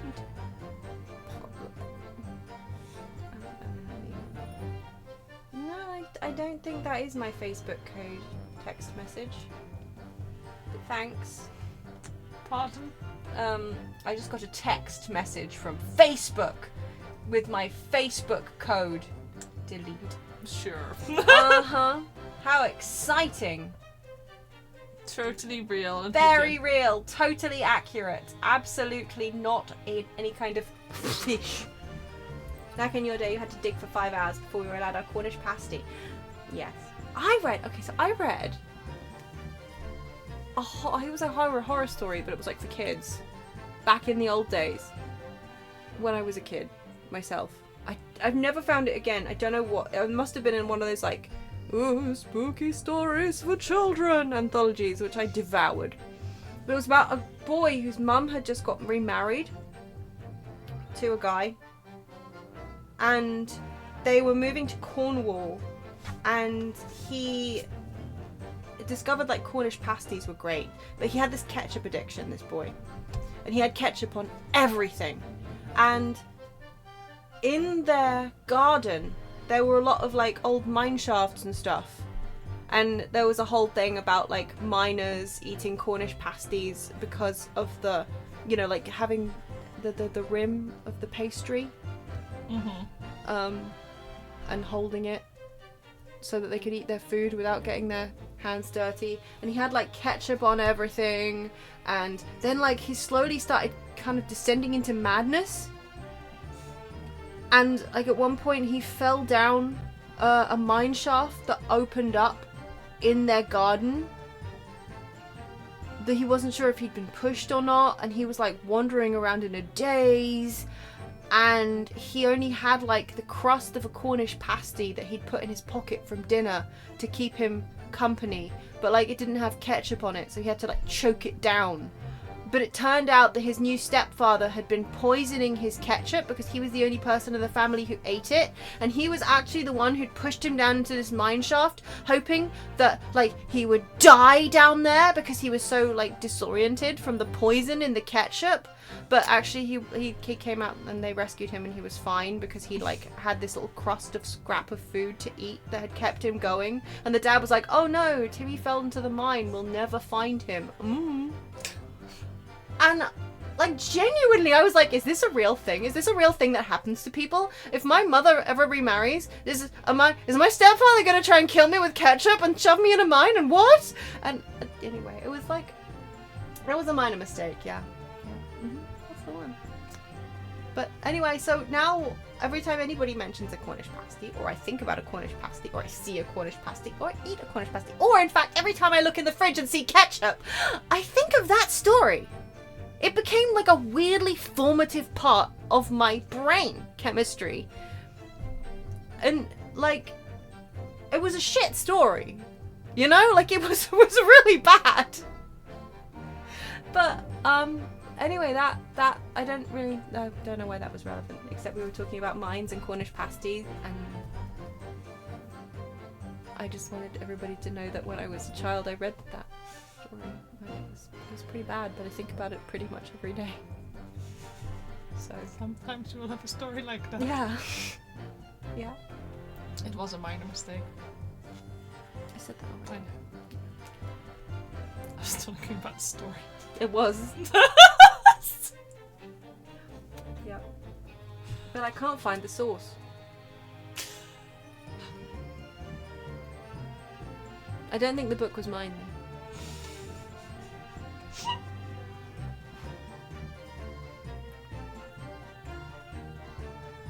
I've read that.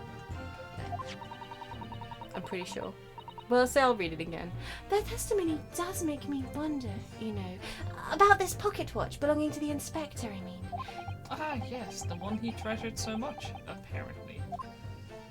If he was confined but not restrained, as the witnesses are implying, he would still have been able to wind his watch. That's very true, yes. So did Inspector Gregson actually die while he was being held captive by these redheads? No, because it wasn't him.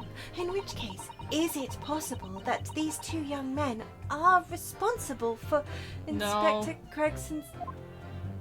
To be honest, I find that hard to believe. Perhaps we should try to find out exactly what happened. Very wise, Mr. Naruhodo, yes. The truth is, we kept him prisoner. We took him prisoner. Okay, you want me to turn the light out? Fine.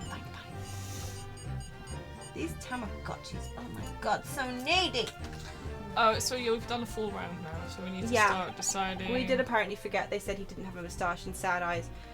And he's got to let him go. Took him and shut him and tried to escape, but That we had that whole thing. yeah.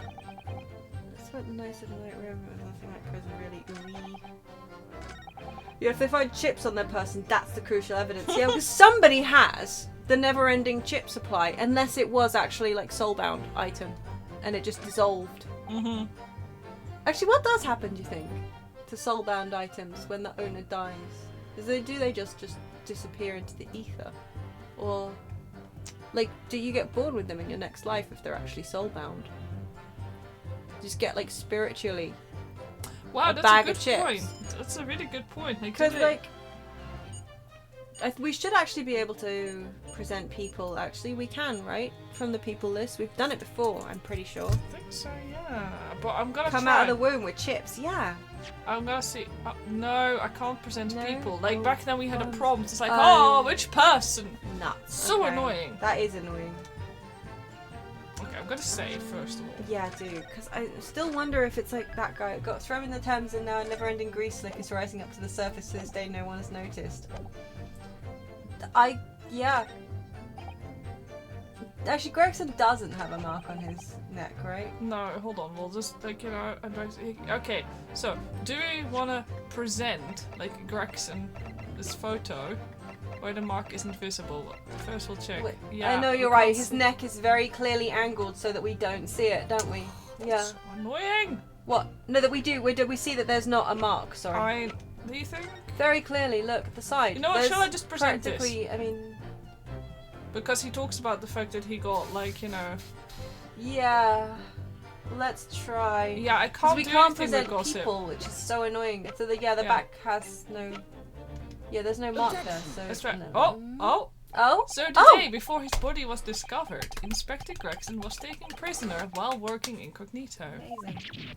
No, it was not like that. It was hardly a prison. It was an invitation to stay. It was homely. However you describe it, there is one glaring inconsistency that remains. What inconsistency is this, counsel? I would ask the court to look closely at this photograph of the victim, Inspector Gregson. You will see that there is no red ring visible around his neck. But that makes no sense. It was me who took the collar off the man in the morning, and I saw the red bruises on his neck, just like I have. Given that the mark is still clearly visible on this witness's neck, we'd expect to see bruising on the victim, who was put in the collar more recently than Mr. DeRossi. Indeed, that is most peculiar. Wouldn't it be a shame if there was nobody that we've seen who had a... But what do we tell you, huh? Huh? We say this from the beginning, many times. Oui, Papina is right. The man in the photograph is someone different to the man we held captives at night. Order! Order! Order! It would appear, then, that on the day before the incident, the man who visited the park on Lime Street posing as an incognito inspector was not Inspector Gregson at all. Thank you, Kazuma. Objection. I could press my objection button, but I'm too agreeing with him right now. If that's true, however, how do you explain the inspector's It's identification? like we've never heard of thievery. Jesus Christ. Right. This is a genuine identification book issued by Scotland Yard. It's inconceivable that someone could have stolen such an important item from the inspector. The prosecution made that assertion itself. Man, you should see somebody about those migraines. Yeah. And we also know that the inspector had made a note about the Red-Headed League in his diary for that day. Which surely means we can't divorce the two events completely. The inconsistencies noted by the defense is most troubling. He said singular, but I do not care. If it were the real Inspector Gregson whom these two red-headed gentlemen encountered, the fact that no bruising can be seen around his neck defies explanation. No, it doesn't. But equally, if they actually encountered an imposter... Chat, do your worst. How did that person come to be in possession of the real inspector's identification? Do I need to bring it back? Just need to know that it works. It does. It works. Among Us!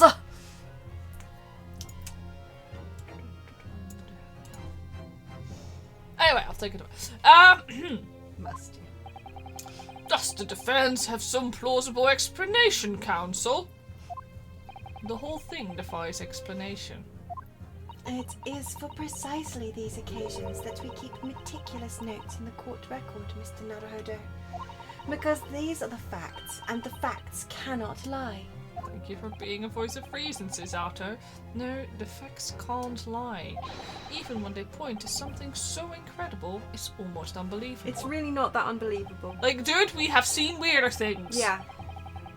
Well, my lord, the true identity of the person who turned up in the park for the Red-Headed League's involvement is revealed by information in the court record, I believe. Good gracious! Outwitted. Very tantalizing, Mr. Naruhodo. So why don't you help us all to see whatever truth it is that you've apparently seen?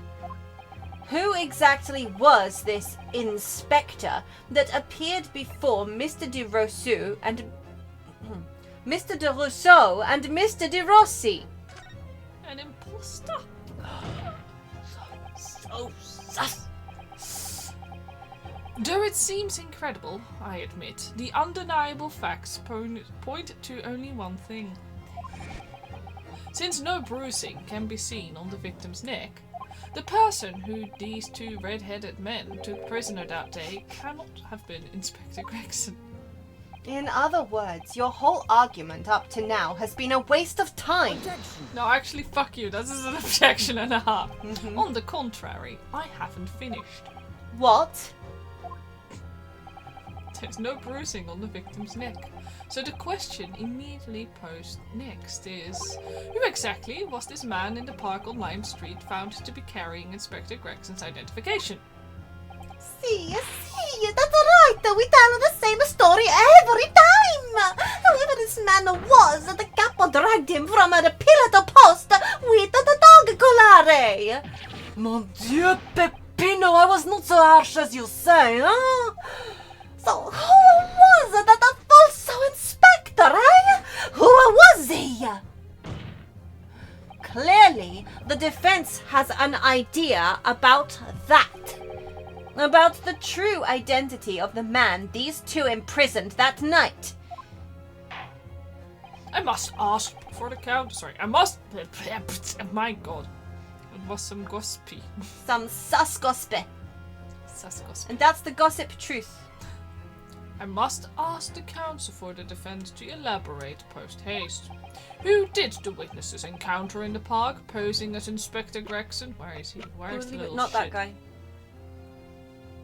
I mean, I he guess, has the mark. yeah, I guess. I have to do this one because you he has have the to mark. because he has the mark and the other guy doesn't. It's gotta be this man.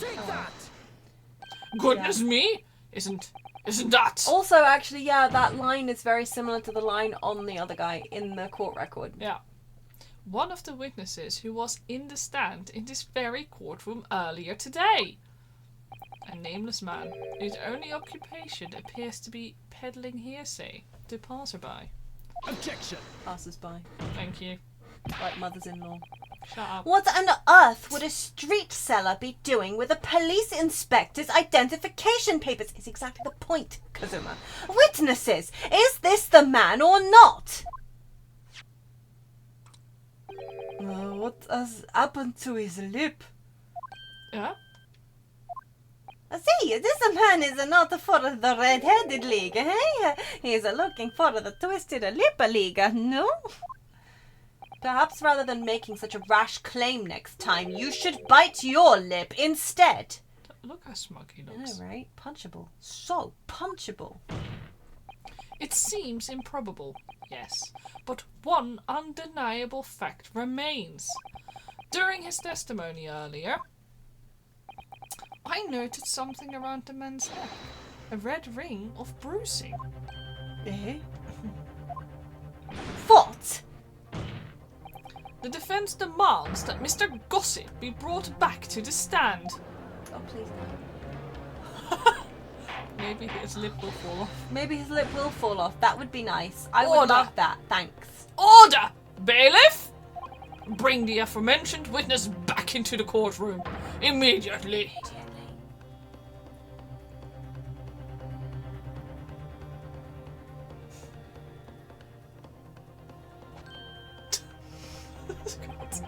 Well, I never. An undeniable ring of bruising indeed. And identical to that of the witness beside him. Now, what's going on here, right? I've always had this, me. It's a birthmark, isn't it? A birthmark, you say? I assume the reason you've been recalled to the stand has been explained to you. Yeah, why is he doing that so proudly? I wondered too. Oh, some out about an inspector again. But I'm telling you, you got it all wrong as usual. You're denying all knowledge of it. Well, of course I am. Are you trying to kill me with all this nonsense, eh? Well, at least you'll have more stories to peddle back on Fresno Street, won't you? Now, we're going to need you to testify again. And you, Mr. DeRusso and Mr. DeRossi. I'm sure you'll cooperate, won't you? Do we have any choice? We are in a big trouble, eh, Capo? That's quite enough. What is it, dilatory? Dilatory? I don't know. Dilatory. Dilatory, I think we're talking... I think he's essentially accusing us of, Yeah. padding. Well, shut up, Judge! Yeah. Proceed with the testimony. It could be dilatory. It might be a word I've not come across. There are Witness some testimony. that exist. Inspector in the delayed certification of visitor. The man who claimed to be an inspector that day was definitely not this man. That's right, see ya. You think we would have forgotten his grand lips, eh? I never leave Fresno Street, right? I've no interest in any red-headed league. I'm all alone in the world, me. I've no kinfolk or nothing. Why would I be involved in something like that? Just look at me, eh? Does it look like I could carry off a disguise with a face like this? It would certainly appear that we have the wrong man. No, we haven't. No. What have I been telling you, huh? There was no need for this pointless testimony.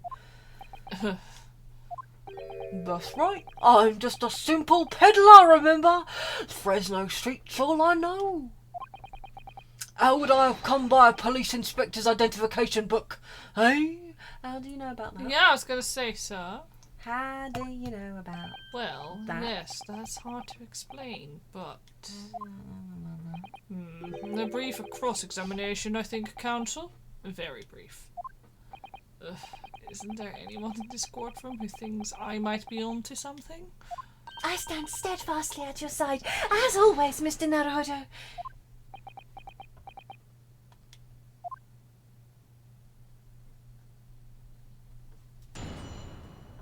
I want my live slug reaction. I can't believe that Kazuma didn't put his old katana back at his side. He's still wearing a different weapon. Is he not wearing one on each side? Is he not dual wielding now? I don't think he is. Oh, weird. I hate that. The inspector and the identification revisited. The man who claimed to be an inspector that day was definitely not this man. He does have two? Okay, Oh, that's better though. Jesus Christ. Alright, because I could only see the British one. Oh. So you say, but how can you be quite so certain? There is no need to out your hands on the desk, monsieur. Surely the reason is obvious, no? Because I have never before seen lips like this. Nevertheless, there's a clear red mark around Mr. Gossip's neck. And it looks very much like that left behind on the neck of your colleague by your prized collar. No, dear, with your words, it is like you try to wring my neck. It does look very much like my neck, though, eh? No, this is a birthmark, lad. The biggest lips in London and a neck to die for. Ah, they broke the mould when they made me. It was the first time in my life. I feel lucky to have been born with red hair. And I thought being Japanese made you stand out in London. So you maintain that Yeah. you've never seen this man before? He does have two. He does, doesn't he? Oui, c'est ça. I swear to it by the flames of my hair. Sophia's pride has outgrown the frustration with your hair now, has it? It's right, see? You think we would have forgotten those grand lips, huh? Yeah, no, he Well, is just playing with us, talking about disguises and molds. Yes, I don't imagine I'll forget those lips in a hurry either. That is what I am saying. For some reason, it makes me want to eat. How did Fabien call it? An eclair. You know, I've never seen the hair as black as yours before either. We have black-haired people in the UK too, but okay. Yeah, likewise, I'd never seen red hair like yours until I came to Britain. See, maybe it's a national trait, huh? Maybe all the people from this man's country have the grand lips. No, lad. I was born right here on Fresno Street and I've never left. Oof, that is the problem, see? So you definitely didn't go to the park on Lime Street that day, Mr. Gossip. Now how many times do you want me to say it, eh? I never leave Fresno Street, right? I've no interest in any red-headed league. So, you'd heard of the Red-Headed League, had you? You don't get a name like Gossip for nothing, eh? It's my business to know what's going off in town. I sold that tasty tidbit to a fair few redheads that came past me. Just between us, I even got sandwich to cough up for it. Well, he does have a very red nose, if that counts. Who knows? But as you can see, my own hair's got not a hint of red in it. And in any case, Fresno Street's my patch. You won't catch me sidling off to some other part of town. No, sir, not likely. Excuse me. Stressy. Mr. de Rousseau.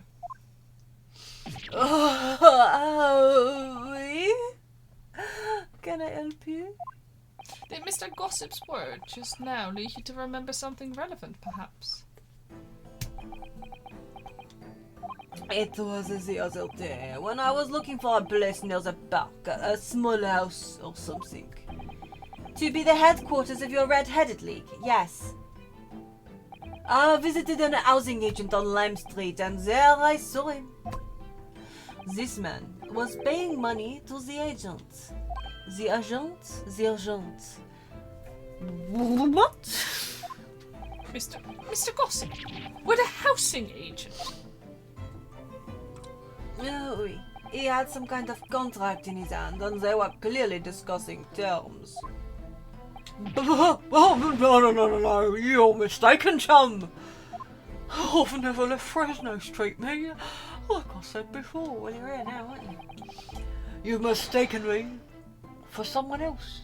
Someone with the same face. No, the capo is right. I remember it too. He was paying the man with the banknotes. With notes. Like I said, that wasn't me.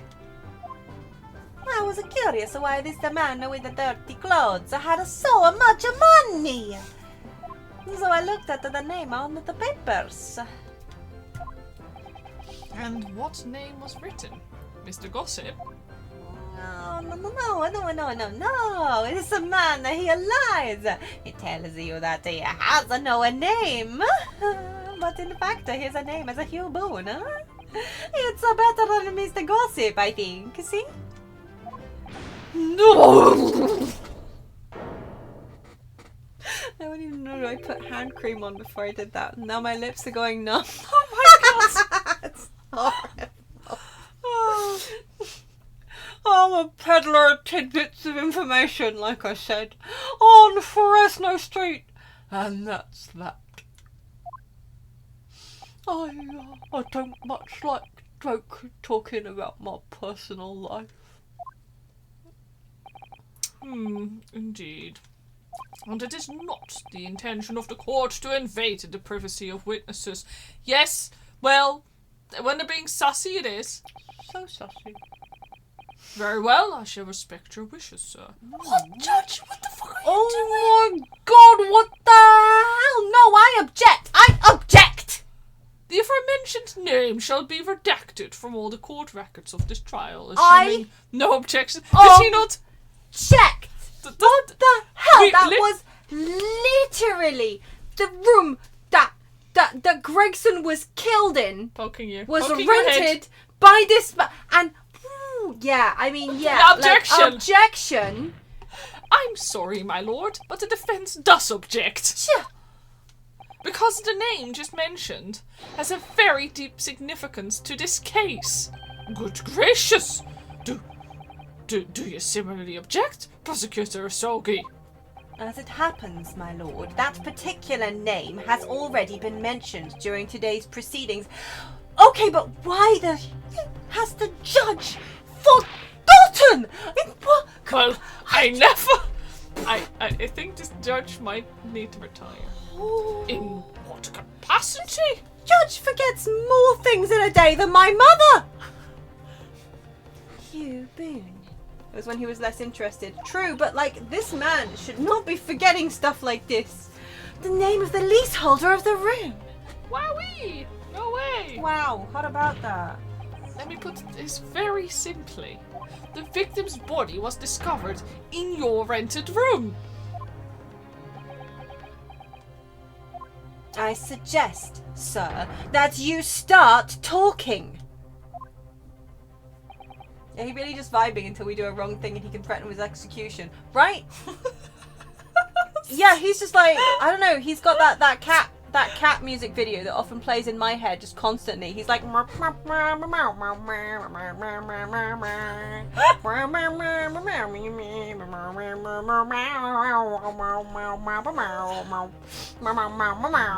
it's just going around his head, and then suddenly somebody says something, he's like, no, off with his head. Well,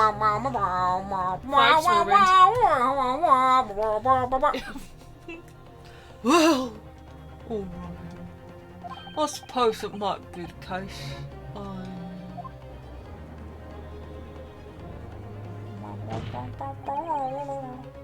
So your real name is Hugh Boone? I'm just doing Judge POV for now. Well, Kunado, I got that song out of my head. I think somebody links it to me on a daily basis. Mm-hmm. And it delights brilliant me. because every time I hear the title, it comes back in mind. There is no escaping from 3 kobolds in a trench coat. It's so good. It's so good. So good. I love it so much. But yeah, no joke. Somebody does actually link it to her on a I almost daily basis. And honestly, I love that. Same. I love that people hear that song and think of you. Yes, that's same. like so special to me. But also, it's she suffers every time. And then so do I. But then I love the song. So is it suffering really? Yeah. It's so good. If you haven't heard it, go look it up. Yeah. Later, when we're done. It's really fun. well, just between us. I don't like to blow my own trumpet, but there's no finer peddler of tidbits in town. The economy had been ruined by 3 kobolds in a trench. So I happen to be able to afford a grubby little room in a falling down backstreet townhouse, Which is apparently very expensive. You do? and once every 6 months I go and pay the rent to the agent on Lime Street. I remember now, there were 2 vulgar redheads in there last time. Aye, if either of us is a vulgar, it is not me! Think again, Peppino. Why didn't you bring this up before? It's like I told you already. No, I don't like talking about my personal life. I'm a titbit peddler as far as everyone else is concerned. No fuss. Can I pull out the portrait yet? Please, yes. You will update your testimony to include this most surprising revelation, Mr. Boone. If I must. So the leaseholder Scotland Yard has been looking for since the body was discovered has been here under our noses all along. Yes. Yeah, sure you don't like talking about that you're a 10 years dismissed warden without your wife knowing. No, right? Right? Goodness. I rent the room where that fellow was found. It's true. I Difference does it make, I'm I sorry. wasn't finished. He kept a tight lip on those details. Oh. Are those lips tight though, do you think? There are several vulgar jokes I can make about how tight those lips aren't, but I'm not going to. You can leave it up to your own imaginations. So, you live in that room, presumably, do you? Let's not get smutty. No, I don't live there. What do you think? There's no bed, is there? Just a desk. Hey, what difference does it make? Hello, the dead guy. No, right? Then why would you want to rent it? Well, I don't think I should have to say, really. And in which case, why is there a picture of another man, allegedly his wife, in there? And also a dead man on the floor. Then how about the notice board in there? Yeah. Which was covered from top to bottom in confidential documents only the police should have had access to. No, the board's not mine. The inspector must have brought it along. Just took it along with him.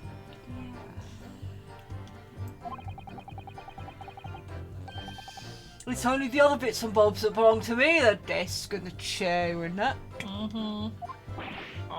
People don't generally carry around enormous notice boards, with them.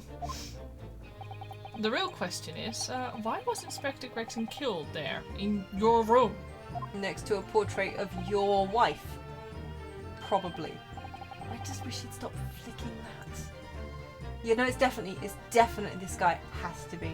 Well, obviously I've not the faintest idea. I mean, it's causing me no end of bother, to be honest. I imagine he's just been working for Gregson the whole time. If I'm honest. Undercover. Could have been, yeah, actually. It seems to me... Oh, she has a typo. Seems to me... Oh! Sorry, that surprised me. It's completely irrelevant, but I always enjoy it when that's... Yeah, anyway. Seems to me that Mr. Gossip, sorry, Mr. Boone, she's just so tilted, you see, would rather as little as known about his room as possible for some reason. Yes, it does come across that way. And more importantly, knowing that the scene of the crime is actually his room completely changes things. In particular, there's one part of his testimony that's really bothering me now. And that's how I'm finally going to undo this man. Oh, hello. Okay, I'm not really... First colours and now we're undoing. Mr. Naruhodo, I am undone. I'm all alone in the world, me. I've no kinfolk or nothing. Why would I be involved in something like that? You mean you have no family? No, none at all. Yeah. Yeah, she has been doing better with English than most of us English people, it's true. I know. Which is why I have to point it out every time she makes a mistake, because that's how non-English language speakers learn, right? Ceaseless mockery. Don't make that a nasty gesture, Socketwrench. That's very rude.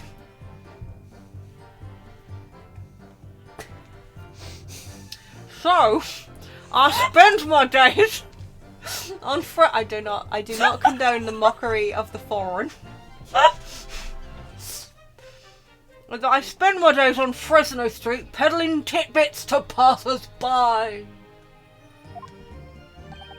Hoping, just between us this is, that eventually someone else with lips like mine will come along.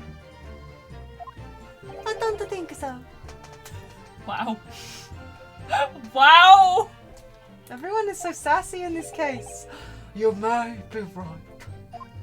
Anyway, that mark on your neck is just too much of a coincidence for us to ignore. Well, what's a fella to doing, eh? If you don't believe me, we're at an impasse. And there's nothing I can do but flick me lip. It looks like I'm not going to get anywhere here unless I can produce some proof. You're basically saying I got dressed up and posed as some fancy inspector, aren't you? Well, it's beyond me. I think I could do that. Just look at me, eh? Does it look like I could carry off a disguise with a face like this? Maybe you could say, with a moustache, or a beard to cover up the lip. Oh, perhaps. But if I was going to stick some fake facial hair on to cover up this fine specimen, I'd end up looking like his lordship over there, wouldn't I? Pardon. I assure you my lips are entirely unremarkable. And I would ask you not to cast such scrutinizing looks in my direction, counsel. Sorry, my lord. My imagination got the better of me there. Well, Inspector Gregson did wear a moustache, of course. You're right, he did. So perhaps he was hiding something himself. He could barely have hidden a crumb in a moustache of that size. Maybe a chip. And anyway, the detective we spoke with had no facial hair at all. See, the capo is right. He was a clean shaven. I know, right? No one's going like, well, maybe this has been a mask this whole time. Where's Shaggy and Scooby-Doo when you need them, huh? It certainly seems beyond the realm of possibility that this witness could have disguised himself as the victim. It does, and it is. That's the extent of their testimony, is it? What's your feeling, Mr. Naruto? This is a load of shit. Well, what Mr. Boone says is undeniable. It would be all but impossible to hide those lips with any form of disguise. Perhaps. Yes, but nevertheless, the mark around his neck is equally undeniable, and it's identical to the one that Mr. De Rossi suffered. Yes, that's true. But why does this whole disguise idea just keep playing on my mind? Yeah, we're just gonna go, and like when he's talking about no family, Yeah. I'll say it before, don't worry. Yeah, dude. You're all alone in the world, like, you fucking ass. Alright. I just want this man to take off his lips so I can start voicing him less painfully. Wow! Objection! If this isn't right, I will cry. If you have no kinfolk, as you put it, then explain why is it that among the sparse furnishings we found this photograph in the room? Ah! I presume, as you've been renting the room, that this photograph belongs to you, does it not? Less lip service, I'm angry about that. Oh, well, Mr. Boone, drop the pretense and tell the court exactly who you really are. I don't know what you mean. I'm a peddler, I keep telling you so. You really don't need to bother with me. Please, just leave it alone. As the man says, leave it alone. Whatever the truth is about this man's life, it has no bearing on this case. Super. What do you know, mate? What do you know about this man? Because it's simply not possible that he impersonated Inspector Gregson. Oh! You don't know anything and you're just being an idiot. How can you be so sure? Just look at the man. No amount of disguise could ever hide those unmissable features. Objection! We're gonna keep objection to all of this shit. But what if we were to look at this the other way around? Thank you. Inosuke. What do you mean? Yes, counsel, what do you mean? Well, there's no denying that Mr. Boone's lip is very prominent indeed. But consider the possibility that this prominent lip is itself part of the elaborate disguise. Well, Then hiding that prominent feature, in other words, revealing his true face, would make an utterly impenetrable disguise. Wouldn't you agree, Mr. Hugh Boone?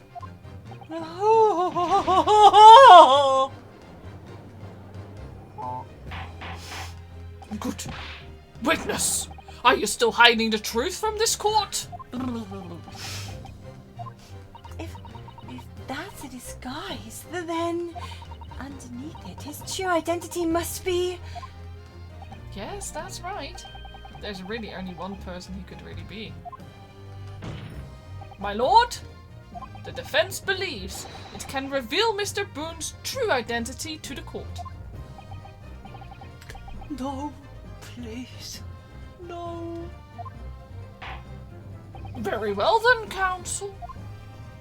What is the true identity of this peddler who goes simply by the name of Gossip on the street? Where's the little shit? There he is. Present. Take that! Your real name is actually Mr. Vigil, isn't it? Mr. Daily Vigil. Yeah! I don't recall that name, counsel. Who is this Mr. Vigil? Well, he's him. He's right there. It's a name I encountered yesterday, my lord. It has to do with a certain client of Mr. Herlock Sholmes. A young gentlewoman came to the detective asking him to locate her missing husband. The woman in this photograph, in fact. This is Mrs. Vigil. What? From what I understand, you haven't returned home since the night before the inspector was found dead. But, of course, on that night, you were being held captive by the two red-headed League men. And last night, you were put up by the prosecution service in preparation for testifying for this trial. Because we'd been led to believe that you, Miss Venus, and Mr. Sandwich were all homeless. Being important witnesses in this case, we needed to know where we could find you, of course. And that explains why you're not only... Sorry. And that explains why you've not only been unable to return home, but also unable to contact your wife, who's been beside herself with worry, waiting for you at the Vigil residence. No, just you hold on a minute. What I'm talking about? Really? Don't know what you're... Talking about, yeah. It's a simple enough matter to confirm my suspicions.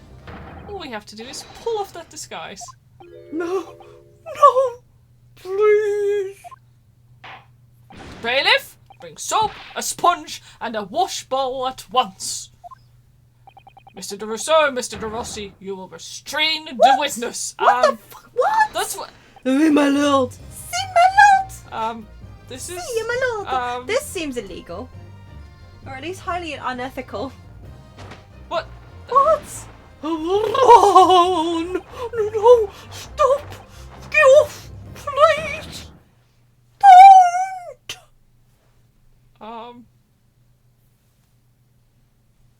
Oh, his hair all got all nice and styled and shit, right?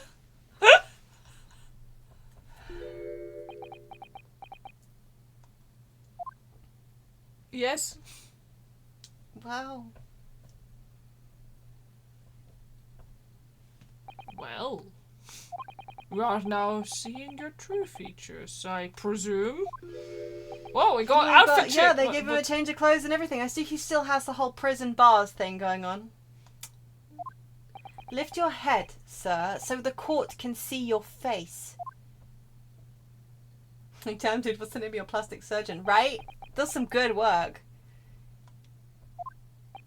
It would appear that the defense counsel's assertion was entirely correct. This has all been a very elaborate deception. So, witnesses, tell the court. Have you seen this man before? I don't believe it, but... See, there is another question. This is the inspector we saw in the park. Extraordinary! On the day of the Red-Headed League enrollment, the man claiming to be Inspector Gregson who appeared before Mr. de Rousseau and Mr. de Rossi in the park. Was you disguised as the inspector? Or rather, was you posing as the inspector in no disguise at all? Mr. Vigil was formerly employed as the chief warder at Berkeley Prison. Yep, he lied to the court. Sentence, death. The chief warder? and your career had promise.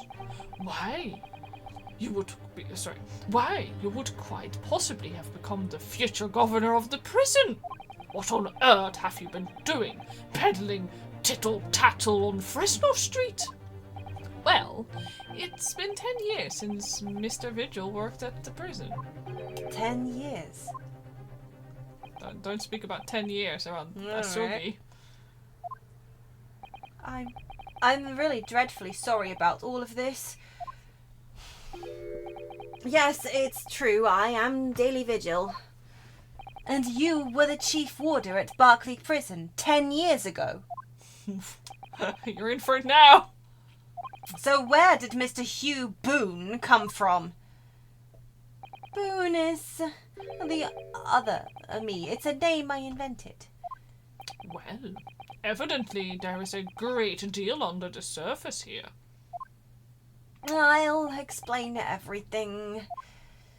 I'll tell you just how wretched my life has become.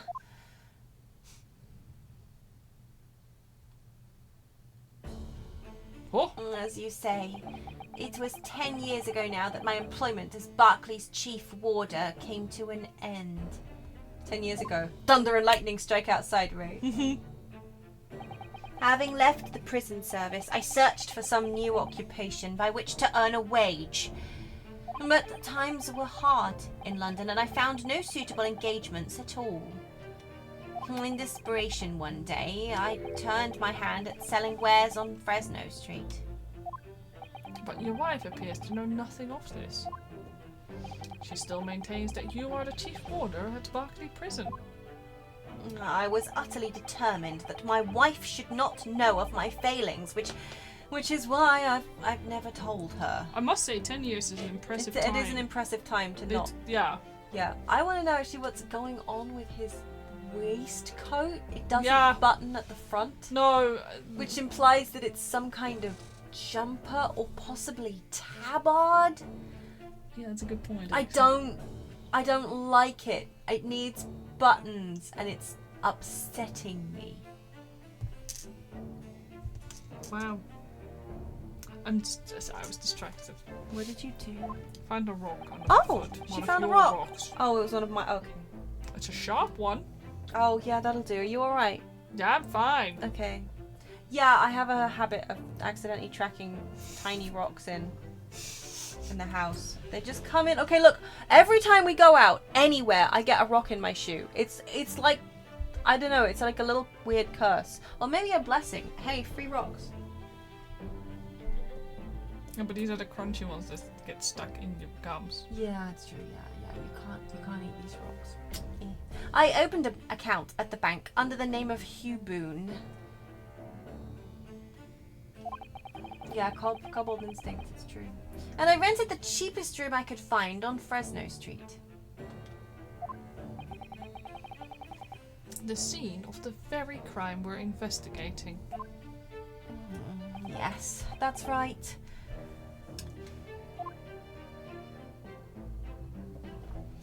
A place from which I could emerge every morning at 8 as a squalid peddler and transform myself back every evening at 5 into a well-dressed man about town before returning home. That quickly became my daily routine. I was puzzled by the lack of furniture in the room, but that explains it. But why on earth didn't you just tell us this in the first place? I have a wife, sir, and 2 sons, and without wishing to sound self-conceited, they regard me with some pride. I couldn't bring myself to disappoint them. So instead, you decided to conceal your occupation from them. Yes. I've made such a terrible mess of everything. Still, one thing doesn't add up. No matter how many titbits of information you could sell to passing gentlemen, even at 6p apiece, you couldn't hope to match the salary you must have commanded as chief warder at the prison. Very true. To have kept your family in comfort, despite 10 years of somewhat misbegotten employment.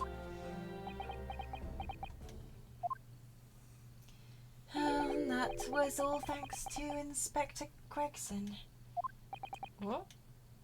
Inspector Gregson? What on earth? It was some years after I'd invented Boone and begun my other life as a street seller. He, the inspector, that is, recognized me one day. Do you mean to say the victim was an acquaintance of yours? Oh boy. I knew him from my time working at the prison. When he saw what I'd become, he was deeply troubled for me and my family. And from that day forward, he visited me on Fresno Street with increasing regularity. And then one day, he asked me if I would carry out a secret assignment for him. A secret? What was it?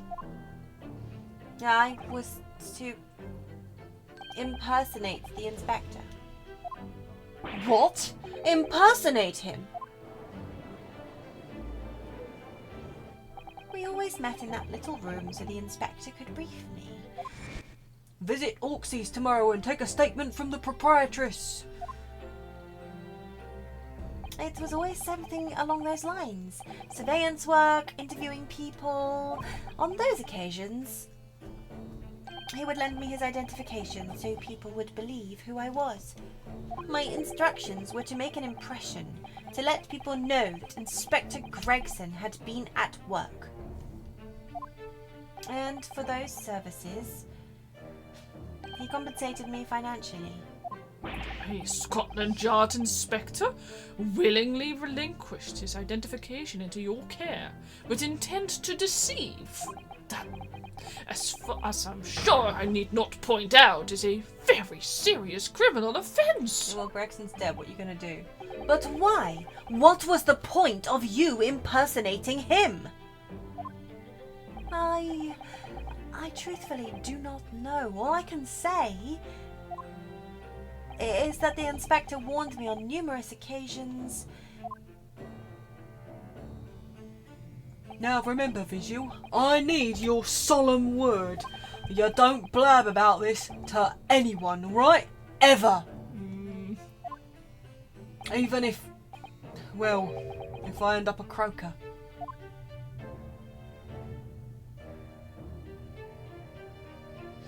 In time, he started to bring papers with him to the room as well. It became something of a second office for him.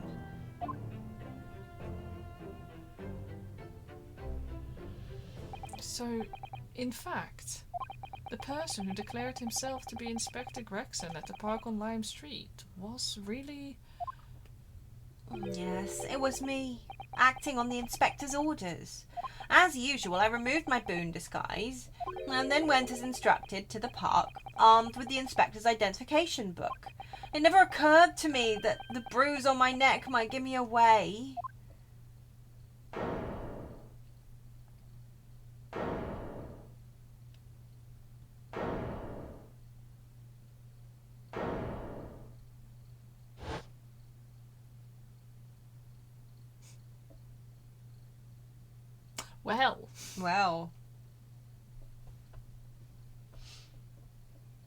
Well, it would seem this confession completely destroys the defense's case. Explain yourself, Prosecutor Asogi. My learned friend's assertion was as follows. You really do just deserve to get kicked in the shins every single time you use that. Right? That's from Zeke's term of endearment for us. You don't get to use Yeah, it. no, right? That's like his pet name. It's not okay. You wouldn't kill an employer.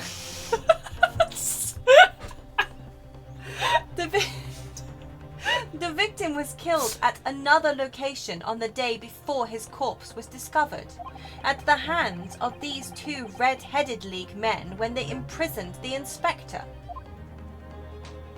But no, that can't be. After all, it wasn't the inspector who went to the park that day, it was me. Oh goodness. Finally, we have clarity. Yeah, I know, learned know. friend / gentle / man / woman. Oh, Is language absolutely. still used in court? I know.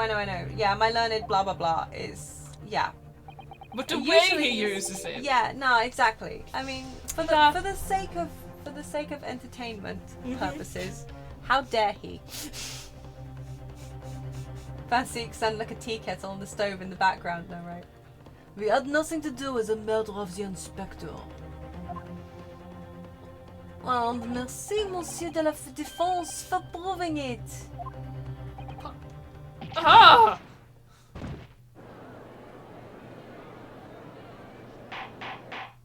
Order! Order! Order! How many people do you think it would take to restrain Fanseeks? One very determined Nipponese. Yeah. Or one Sholmes, if I'm honest. Or one Sholmes, yeah. Yeah, it's Fanseeks to strike you as a learned gentleman type person. It's true, actually. Like, yeah, imagine... Yeah. Yeah. Yeah, would the learned gentleman Yeah, not that's agree the that blah blah blah? Yeah. Very, very impersonal. Mm-hmm. The second he starts pulling out my learned friend, Yeah. Yeah. he just turns into a bat and flies away. Oh, that's a good point. Yeah, he can do that. We did establish that is canon quite Yeah. early on. Mm-hmm. Yeah. We kept his notice for removal from his post, right? I'm guessing that'll come up. Yeah, we Yeah. did. It's in Mhm. our It's in our pockets, I guess. Do you think we just have these spread out in front of us on the desk, though? It's like nobody else seems to care about all the details of a court case. But yeah, we'll probably be pulling this out. I'm like, actually, alright, let's see. Shims is just sat on Fanseeks. Mm-hmm. I mean, I'm here for it. We in court writing this fanfic. Indeed, it would appear that we have reached a de facto conclusion of sorts. These witnesses had no involvement in the murder of the victim, as proven, somewhat ironically, by the defense. You mean like the camera we stole from an exhibit before? How dare you? We do not steal things. We archive them. Yeah, we took notes, and We've come maybe... to Britain. Taking other people's things is okay as long as you have proper paperwork. The hive mind is co-writing this fanfiction. Yes, like all good fanfiction should be. I hereby call an end to the cross-examination. Beamed into the universe. Hold it! Okay, who said hold it? Kazuma, right? It seems like it has to have Yeah. been, yeah. Us turning to Fanseeks. Trust the process! Trust the process!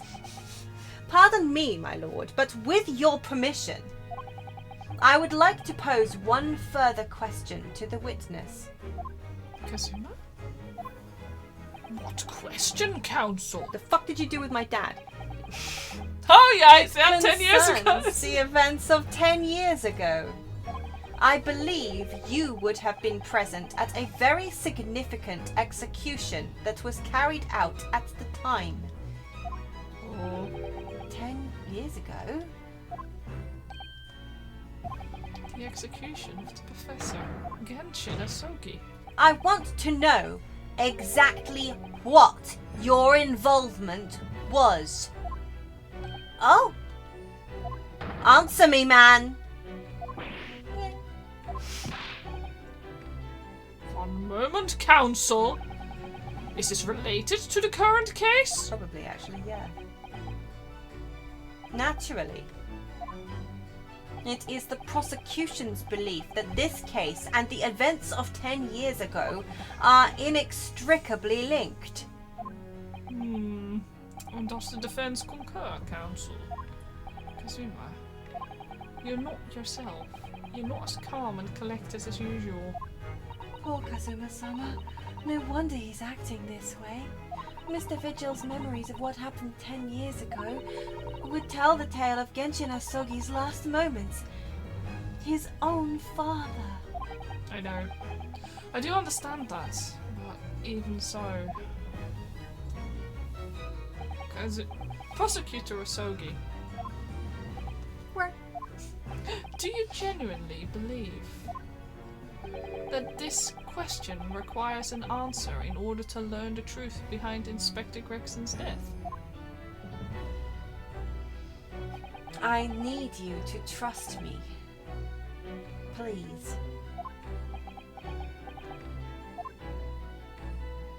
Very well. Then the defense has no objection. I see. There goes your tea time. In that case, you will answer the question, witness. The truth is, I remember very little of that time. You've forgotten! I'm sorry to say, yes. As I said, I resigned from my role at the prison 10 years ago. Okay, well, we know that's a lot of shit. But for some peculiar reason, my memory of the events leading up to that moment is extremely hazy. Does that not strike you as strange, Mr. Naruto? Sorry? Well, 10 years is a long time, but to have forgotten the reason why he left such an important job. Yes, you're right. And not only that, Mr. Vigil's claim contradicts what we already know. Yeehaw! Yeah. The human spirit is a fragile thing. It's broken all too easily, which is why we have a tendency to wrap it up for protection. Sorry? The human spirit? I'm afraid I don't understand what you mean.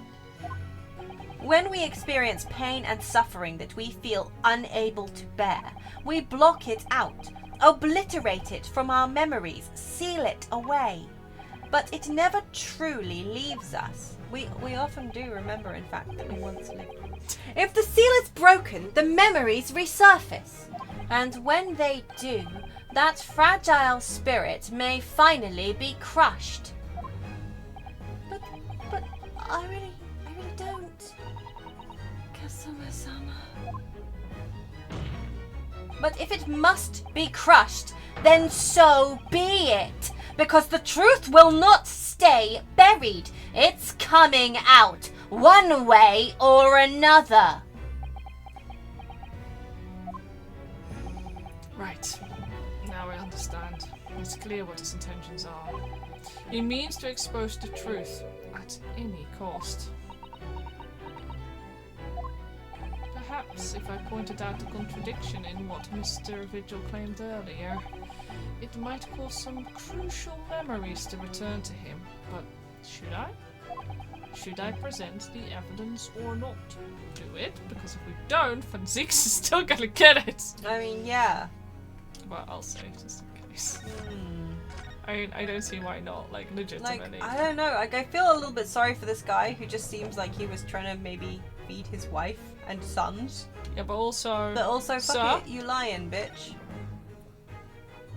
I have no idea how this is going to go. And if we weren't supposed to show it, where would we have it? Yeah. But this is the court of law, and I have a duty to pursue the truth. Mr. Vigil, I'd like you to look at this. Evidence that clearly contradicts your version of events. Dismissal notice. In England, we don't have spirits to crush. Take that! Fucking hell. Just a few moments ago, you made the following statement. I resigned from my role at the prison 10 years ago.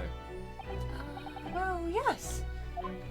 In other words, you claim to have left the post of Chief Warder at your own volition. Yes, of course. Why? Tell me. Do you remember seeing this document before? No. No, I don't. This is a dismissal notice ordering the immediate termination of a prison staff member's employment. Stuff up my lips, which I'm not sure he has, to be honest. I mean, he has. They're in his pocket, probably. A dismissal notice? And the name on the notice is yours, Mr. Vigil. Huh? What? Oh, it's mine? So you didn't resign from the prison service at all? For some reason, you were dismissed as chief warder from Berkeley. No, there's been some mistake. I'm sure. I'm sure I tendered my resignation. This dismissal notice is nonsense. Isn't it? If you were forcibly dismissed, there must have been good reason. Clearly, you did something. Mr. Vigil, it's time to break the seal and have you remember. We could also just have asked the prison, like, technically, but you know. Also true. But the prison's not in court. I like this music, it's so mysterious. According to the few remaining records, the final execution that you supervised was on the 17th of June, 10 years ago. Where the fuck did he pull this from? He's been researching, I think. He just pulled this, like, right out of his ass, like, here. And on that day, something very serious took place at Berkeley Prison. The 17th of June. Was that the professor's execution? We do know that that's the last one he saw, but okay. Professor? As you were the chief warder at the time, it stands to reason that you would have been present throughout the proceedings. It does. It does sound familiar. And yet, that execution never took place. The convict, ostensibly executed earlier that day, later re-emerged from his grave. The convict came back to life. In the cemetery, in the middle of the night, there was a witness. However, the witness claims that a moment after he saw the convict clambering out of his grave, a gunshot rang out from over his shoulder, and the bullet pierced the professor's chest, killing him instantly.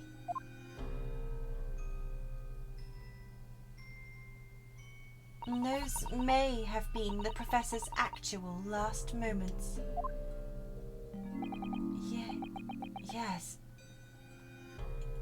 Yes. Seeing as you were in charge of overseeing executions at the time, you must know the truth about what really happened. It's in your head, somewhere, deep down.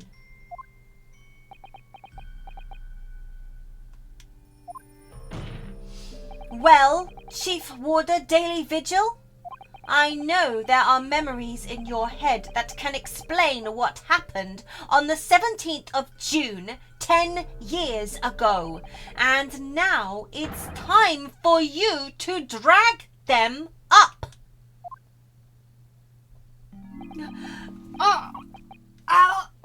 Mr. Vigil.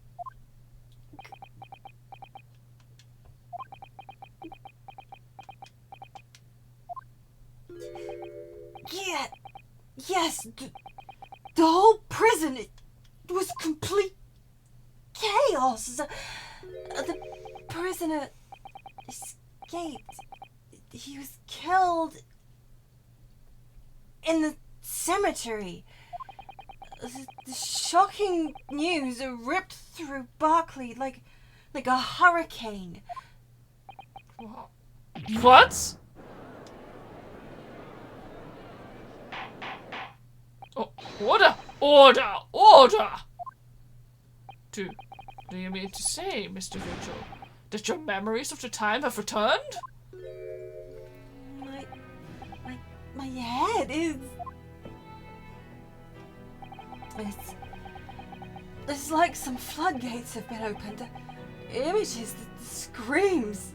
Good, we've given this man PTSD. I have. Oh my goodness. The papers.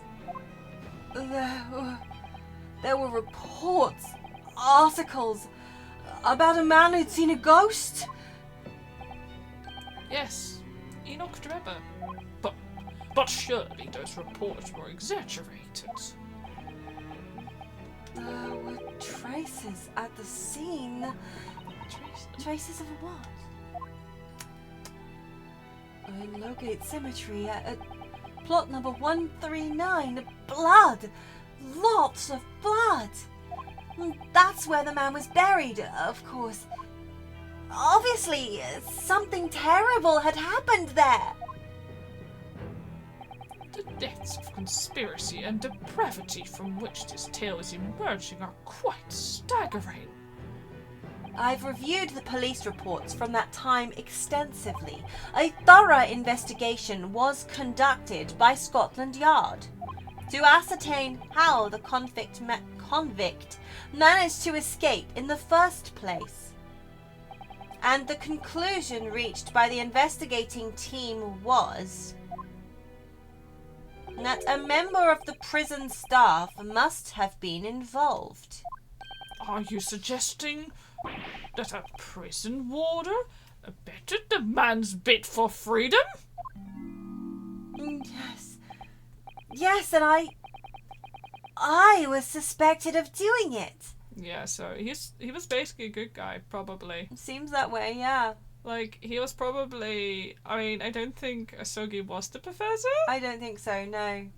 Genshin was not... Yeah, of using that mass murderer's execution as a way to help him escape.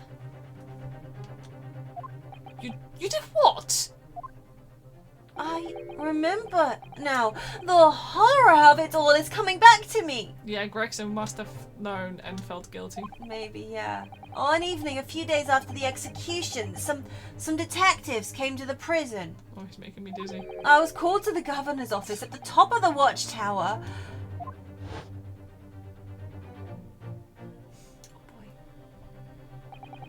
I'm sorry, dearie, this is a serious business, but can I help you? No. As chief warder, you were responsible for overseeing the execution afore, eh? Well, it seems the fellas at Scotland Yard want to have a few wee words with you about it. You'd better pack your things, laddie. You're to attend in person. Spin a bit faster and he takes off. Yeah. As soon as he told me that, my mind just went completely blank. And the next thing I knew,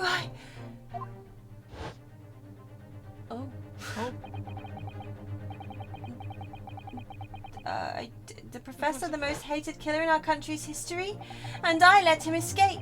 I'm finished. My life is over. Oh, he jumped out the window. Blimey.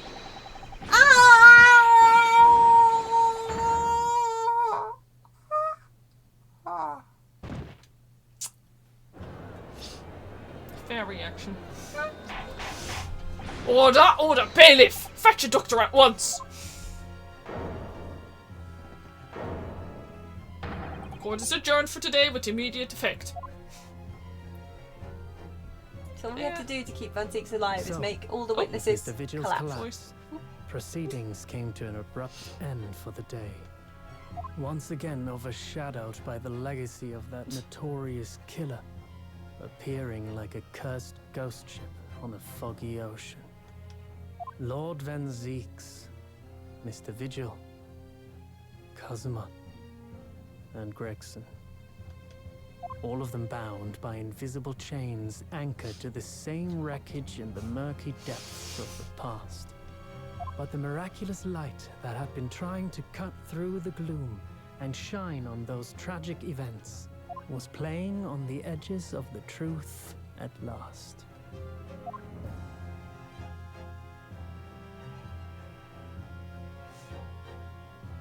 To be continued.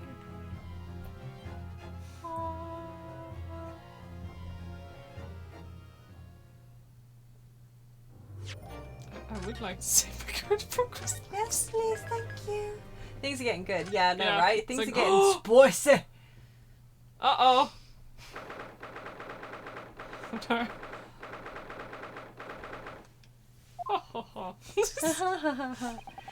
I still can't quite believe what just happened. I know. I inquired with the bailiff after the court session was adjourned, and it seems Mr. Vigil was taken to hospital to recover. Right. Oh, spooky music plays again. 10 years ago now, Mr. Vigil attempted to commit suicide by jumping out of the window at the prison governor's office. Well, demonetize him. I'm sorry. But ever since then, he's completely blocked the memory of those events from his mind. There's a lot of it about, apparently. Nobody knew his secret. Not his family, not even the man himself. Oh, but I forced it out into the open. Or did you? Who knows? Technically, yeah, that's you, though. You did it. We did it together. Yeah. Was Teamwork. Yeah. Was it wrong of me to do that? Did I overstep the mark? I wonder. Yeah, like, yeah. Mm-hmm. Bruno! Oh, Iris. You were miles away! Anyway, I've brewed a fresh pot of soothing tea for you. Oh, thank you. You and Susie have had an exhausting day so far, haven't you? Oh. Thank you, Iris. How thoughtful of you. Do you happen to know where Mr. Sholmes is? When we came out of the courtroom back into the defendant's antechamber, he'd disappeared. Oh, no. I don't know. Yeah, he's up to shit. He just suddenly sprang to his feet and left. All he said was, "I must leave." I wonder if he's pursuing the mystery of Inspector Gregson's death. Well, you know what Hurley's always saying, don't you? There are mysteries in this world that should perhaps never be solved. For the construction of a solution comes only at the expense of the destruction of something else. What does that mean? He knows very well that when you open someone else's old wounds, you often open your own too. But he just can't take his own advice and leave well alone. Solving mysteries is too important to him. I mean, it's Sholmes, like... That's so true. But that's what I like about Hurley after all. I suppose that's the lot of the great detective in some ways. So then, let's have tea, and then I'll give you a hand. Oh, do you have time, Iris? Yes, I finished this month's manuscript at last, with barely a day to spare before the deadline. Oh, I'm so looking forward to it. A brand new story to read in the adventures of Herlock Sholmes. You know, I always hide Hurley's violin in the days before I have a deadline.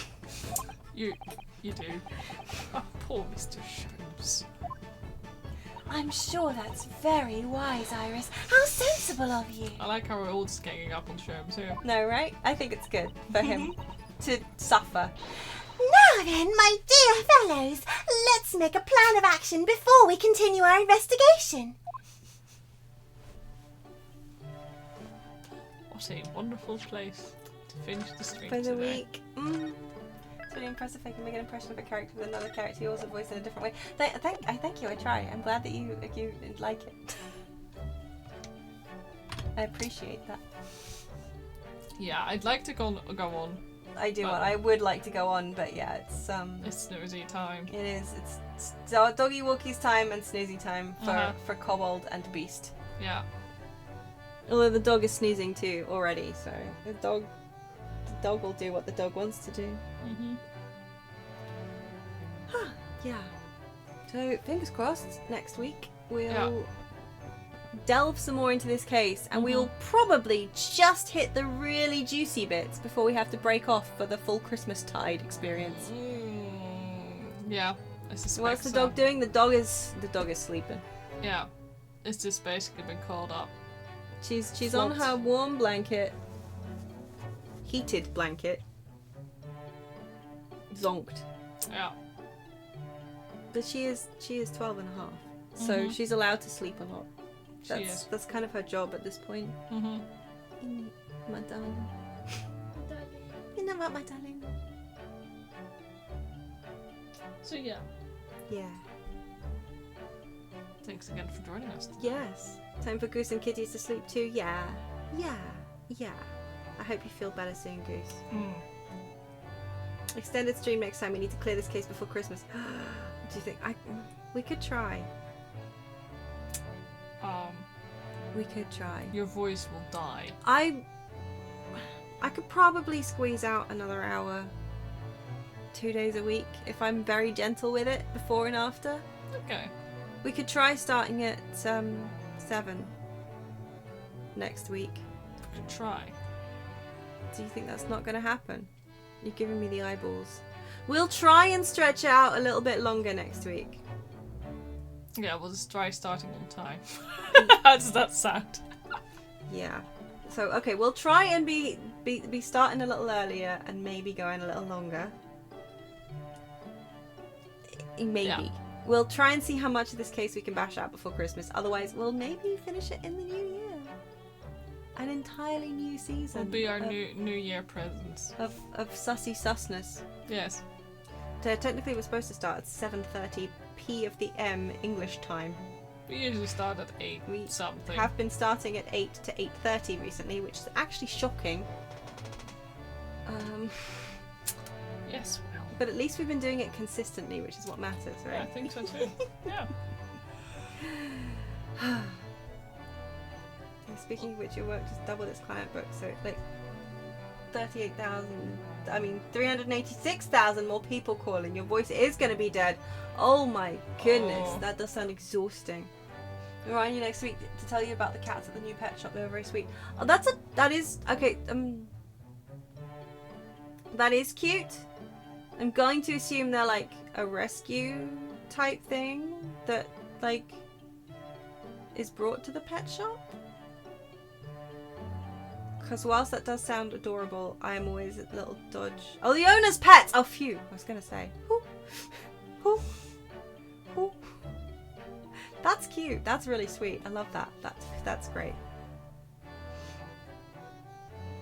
That's so good. I want to hear all about them. Mm-hmm. And I'm sure so does the rest of the chat. You were lurking in chat since 4 before you rely on seeing the Steam notification. The stream notification even. Wow. Well, don't. Tiri she's a Russian toy. Terrible breed name. Yeah, really stupid breed name. Actually loathe it. I actually loathe it more since they took terrier out of the name. Yeah. Because Russian toy terrier at least sounded like a dog. Russian toy just... I don't like it. So. Ironically, the breed actually got saved thanks to people in Ukraine. Yeah. This is just the worst you did fucking mean breed Steam. name. Oh. I just assumed stream then. You did mean... Of course, Steam notification of flopping VTuber thingy on. Yeah, of course. Yeah, no, Ukrainians actually saved the breed because the Russian Revolution basically, because these dogs used to be owned almost exclusively by nobles in Russia, because they were tiny little personal bed warmers and alert dogs, favored by the nobility. Yeah, when the Russian Revolution happened, a lot of dogs went down with the owners, as it were. And actually, it was the Ukrainian people who smuggled a lot of them out and saved the breed, and then also revived it all this time later and kind of kept it going. Which is why most Russian toys will actually have Ukrainian parents and heritage. And I think Terry's Grandmother. Yeah, her grandmother was Yeah. imported or just Ukrainian. And Sid's Grandmother. also grandmother. Yes. Yeah. Yeah. And I know a lot of his adopted siblings from his breeder were Ukrainian. Yeah, and She would often go there and pick them yeah. up. Yeah. So, really wish this breed wasn't called Russian. Yeah, it does feel a little. I mean, it already felt a little bit dodge at the time, but it's kind of a kick in the teeth, right? Ah. Insurance breed names suck also, but with Tesco on board now, you kind of need to check for it. So John Lewis doesn't recognize his breed. Yeah. Which is fucking hilarious, as it's an officially recognized breed. Yeah, in it's. the I mean, UK. it is. It's an officially. I mean, They they have show 'em a at they have a Crufts. category at Crufts. Yeah. In fact, our breeder shows our breeder. You know what I Yeah. mean? The Sid's. Sid's breeder shows her Russian toys at Crufts, and it's always really lovely seeing them because they are sometimes distantly related to his sister, which is just a delight because she was Yeah. really lovely. Yeah, those dogs are like her entire life. Yeah, she's obsessed with them. Like it's one of those things where like you know that a breeder is like a good breeder when they've basically taken over her whole house. They're just her thing now. Yeah. I mean, she still has her day job, but the Yeah. dogs, she just loves them so much. She takes them to the day job. They Yeah, they she live does. on her desk. Yeah, they just live hang on around the on her chairs. desk. Yeah, she has a whole pack of them. It's kind of amazing. Yeah, but they I are so loved. Yeah. You don't remember seeing any of the brands you operate, and you have a lot of brands. You even had discussions of taking on the books of John Lewis.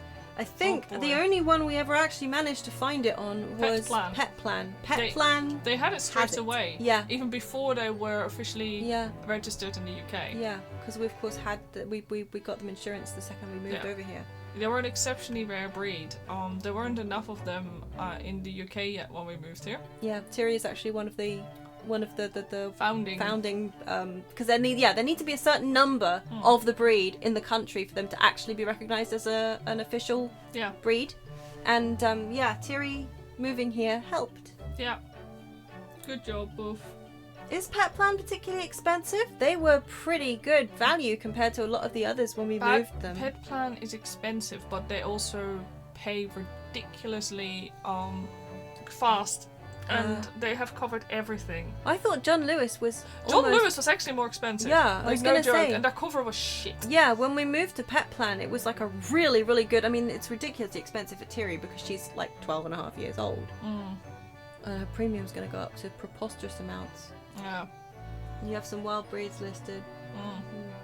Bath is uninsured. Oh, that's unfortunate.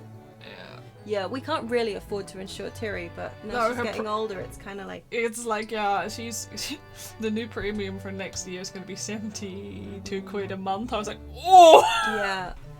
But at the same time, with an old dog, Yeah. like, it's 2,000 per issue she gets per year. Per issue, per And year, it does minus reset. dental.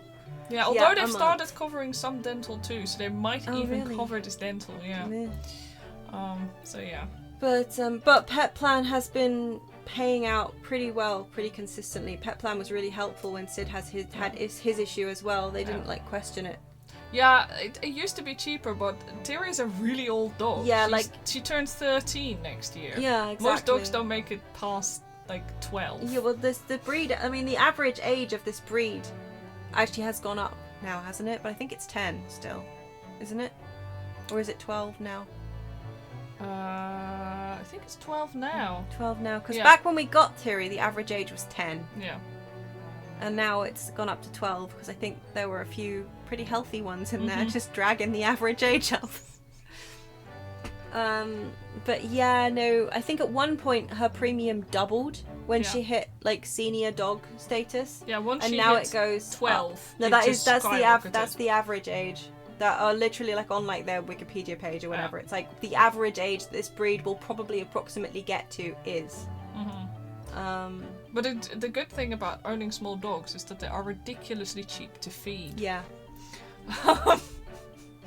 Smaller breeds that aren't really deformed tend to live yeah, they do tend to live longer than big breeds though. And so far, basically, I mean, Sid notwithstanding, because that wasn't a breed issue. No, that was just shit. Yeah, he had got neurological issues. It was bad luck, and it was awful. But yeah, they're really healthy Russian toys. At least certainly Tiri's line is. She's like a. I used to keep calling her a little Russian tank, but that's not. That's not a. That's the opposite of what she is.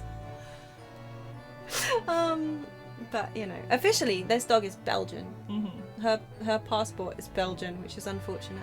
Yeah. Yeah. Because when she was born in the Netherlands, but the vet practice was just over the border from her breeder. So her breeder took her over there, and the passport was issued in Belgium. Which, yeah, most companies set an age for dogs to then change the excess, and then they drop cremation and stuff.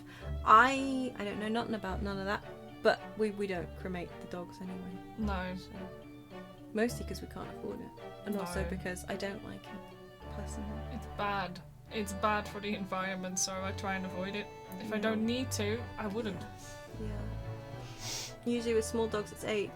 I think with Tiri it wasn't it around the same time we lost Sid that her premium doubled, or was it earlier than that? I don't remember now. I don't recall. It was a pretty traumatic couple of years, if I'm honest. She was 10. When he Yeah. she was, wasn't she? Yeah. Yeah. Yeah, that's why I wondered actually. Yeah. So Was like it I earlier said, than 10. that? So Yeah. it was 10 with Yeah. her. 10 was really when it was like. Small dogs tend to live quite long. We haven't toy- claimed for her ever. We have. For her? Yeah. No. Pyometra. Did we claim for that? Yes. Oh yeah, Dude, it we was did. 2,000 quid. No, you're right. That was when she was 6 though, and her premium didn't actually change no. after that. Also, one thing about Pet Plan is claiming doesn't change your premium at all. That's actually part of their thing. They even say so. Claiming will not make your premium go up, and I believe that they basically set out how much you should see it going up per age. Yeah, so you kind of know approximately what to expect. Yeah. Yeah. So this year as well. Although it's possible that if you start now, it's already higher, and we're just kind of it grandfathered probably in is. because of that. Yeah.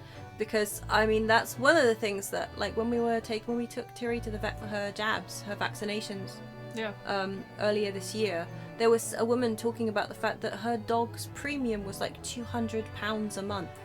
Yeah. And she was like, I pay it because I have to, but also what? And I was kind of like, the hell? Is that even possible? Yeah. Like, do you have a pug or what? Like... Yeah. Fun story, like, when it comes to microchipping. Oh yeah, that one. So, chips, the companies can sometimes change.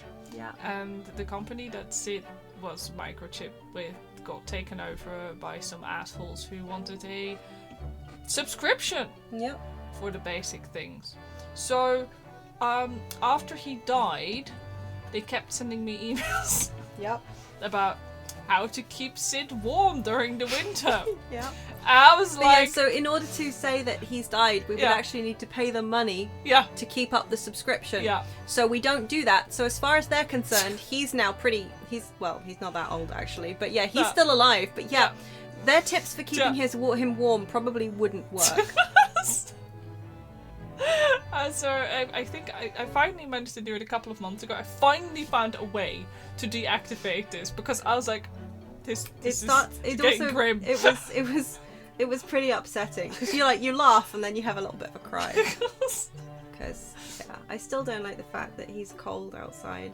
Oh, don't start But this! he hated being cold. Sometimes I put empty toilet roll tubes on his grave because he loved those. Yeah. Pet trauma. For the record, crossbreeds are considered higher risk now because of all the crap that went on with bullies breaking standard risk assessments of purebreeds being higher risk and mongrels the lowest. Huh. That's fascinating because back in the old days it was like, just get a crossbreed, get a mix. They're really great. Yeah. But that's so irritating and disappointing. Yeah. Though, right? Yeah. That It doesn't surprise me these days because, like, the other day I was like absolutely horrified. I saw that one. a bulldog that was black and tan, so that doesn't happen to begin with, and with a long tail. Yeah. It kind of looked like it might potentially have been crossed with a German Shepherd. I'm just sitting there, how dare you? Who the fuck allows these disgusting mixes to happen? And I say disgusting because I don't approve of unhealthy dog breeds, which bulldogs are part of. Yeah. Yeah, like, I'm not gonna say it out loud, but I will give people side eye if they have any of the dog breeds that have, like, really known awful issues. Again, adopted, yeah, fine. Like, you know... Yeah, like, it is one of those things, yeah, if you adopt it, and it's like, it was already alive, and that's the thing, but if you go to a freaking breeder and get one of those dogs that has, like, really bad health risks. Also learning how, dachshunds... Like, when we had to take Sid to the spine clinic, just seeing the number of dachshunds that came in and seeing all the health issues that they can get, I'm like, this is not ethical. Also, knowing how painful those things can be, like, like, because we suspect originally spine issues with Sid as well, like, disc issues potentially, I came across a lot of, like, dachshund forums as well to say, when you get your dog, you should put around X amount of thousands of pounds, because they will require spinal surgery at some point in their life. And I'm like, excuse me? Excuse me, we're just breeding dogs that have guaranteed surgery on their spine? Nah, I can't get behind this. in a town with 3 dachshunds. I mean, this is the problem. I think dachshunds look so fucking cute. I think they're adorable, but I wish they were shorter. Yeah, I actually actually shrink think their spines, please. Yeah, I think if they were like less long, but the same kind of general size, I think they would be so much cuter. Yeah. But then, all got from puppy. Ew. I know. That's so gross. Yeah, now we spend so much time finding a healthy dog breed. Like, jeez. Yeah. Jeez Louise, that was a lot of work. Because we wanted, because we have quite small places. Certainly at the time we were living in an attic, and we wanted a dog, but we wanted a nice compact breed, but we didn't want like applehead chihuahua kind of situation. Certainly not a breed that had to be removed forcibly from its mother via surgery. That whole thing. We looked at papillons at one point as well, because we're also pretty they're pretty healthy. There we go, that's the word I was looking for. But then we came across Terry's breeder, and we were like, oh no, she says she's only got 1 puppy left. So we won't even try. Yeah. Because, you know, that puppy's perfect. That puppy is gorgeous. We love that puppy, but we're not even going to try because 1 puppy left. Breeders never really update their websites like this. Also, it was one of those websites that was just so tacky. You just know that that's like a person who's doing it for love. You know, it's like the same where they just have like photographs and photographs and photographs of like dogs, and you can tell that they love them rather than ones that look really polished and professional, like a real business webpage. We've got some really fun baby photos of Thierry. Yeah, so then we went to see the papillon lady. Yeah. And she was really mean. And she was like, yes, you can get a puppy. And then she emailed us and went, no, you can't have a puppy. Yeah, she was expecting, like, you know, it was a pre-litter one. Like a pre-litter meeting, like... Oh, yeah, pre-litter meeting. Yeah. And she was fine, and she's like, no. Yeah, she was really nice. And then just absolutely no. We suspect the husband didn't like the gays. Yeah, because the husband, they were extremely Christian. Yeah. And, we suspect the husband was like, absolutely not. Yeah. Because she was fine with us. She was perfectly happy. She seemed perfectly happy. Yeah. Like, we went for a little walk with her and everything, and walked the papillons with her and everything. But you'd had a dream about a little black papillon in our life before you even saw Terry on the webpage. Yeah. So you were like, well, maybe the dream about the little black papillon was like an omen. So you contacted Terry's breeder. Yeah. Out of nowhere, really, just on the off chance. And she was like, well, actually, I have puppy. Yeah. You want to come visit? You can see puppy. To meet the puppy. And then Terry came into our life, and that was amazing. And now we're obsessed with Russian toys, honestly. Yeah, they're basically one of the reasons they're so healthy is because the breed standard, it isn't very strict. Yeah. There's a lot of variety, and there's also a lot of mixing in there. Like you can definitely see some of them have more papillon in there. Yeah. Others have more chihuahua, and some have more mini pinscher. Yeah. So, as a result, But the breed standard also, Applehead is not, no, breed it's not. standard, which No. is always good. Yeah. Yeah, the height variation in the is really like it's mostly just they have to be neat, and their tail has to be a nice sickle shape. It's very important. Very on these important. Russian dogs. Yes, and the Russian dog must have sickle-shaped tail, and the ears must be feathery, and the face must be well formed, Yeah. and the eyes must be clear and bright, and the temperament must be good, Yeah. basically. Yeah. Beely boodly boo. Hang on. I've been not looking at chat because I knew I'd get distracted. The strangest one you've ever seen is a shepherd and a pug mix. Oof. That's crazy. A shepherd's body with a pug head. That would actually just do that me would in. distress me.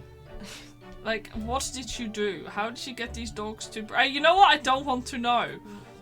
Perth wasn't a rescue, just a rehome, but other than him and his brother, your family's only rescued for the last 15 years. Yeah, I do support rescue. So, A lot. Like, I really, really do. And it's something that I would do if I had the support network for it, I guess.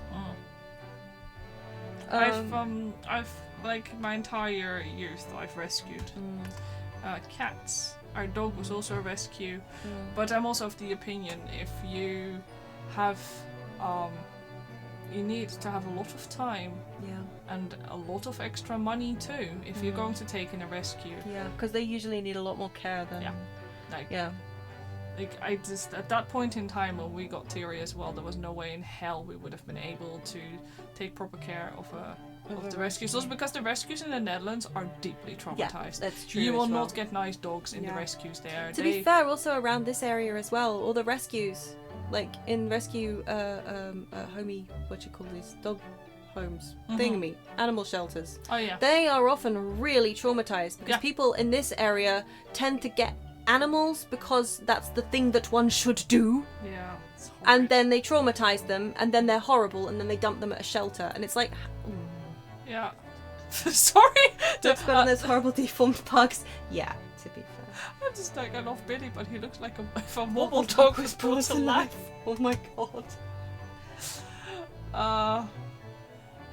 Yeah, so that's also a whole problem with like a lot of the import. There's a whole puppy mill farm behind the getting a rescue dog. Yeah. And like it's so difficult. There's like doing ethical things when it comes to rescues is becoming harder and harder. Yeah, certainly when you're in like the areas that are kind of closer to like big cities, I think it becomes because there's more of a, especially since the pancake. Yes. When everybody wanted puppies, it's just been so difficult. Puppies are horrible. Like, I don't get me wrong, I'm so happy that we had our dogs as puppies. Yes. But puppies are horrible creatures. Puppies are awful. Yeah, I love our dogs to death, but puppies are terrible. I don't know why everybody's so obsessed with puppies. Thierry, to be fair, was a particularly objectionable puppy. She was awful.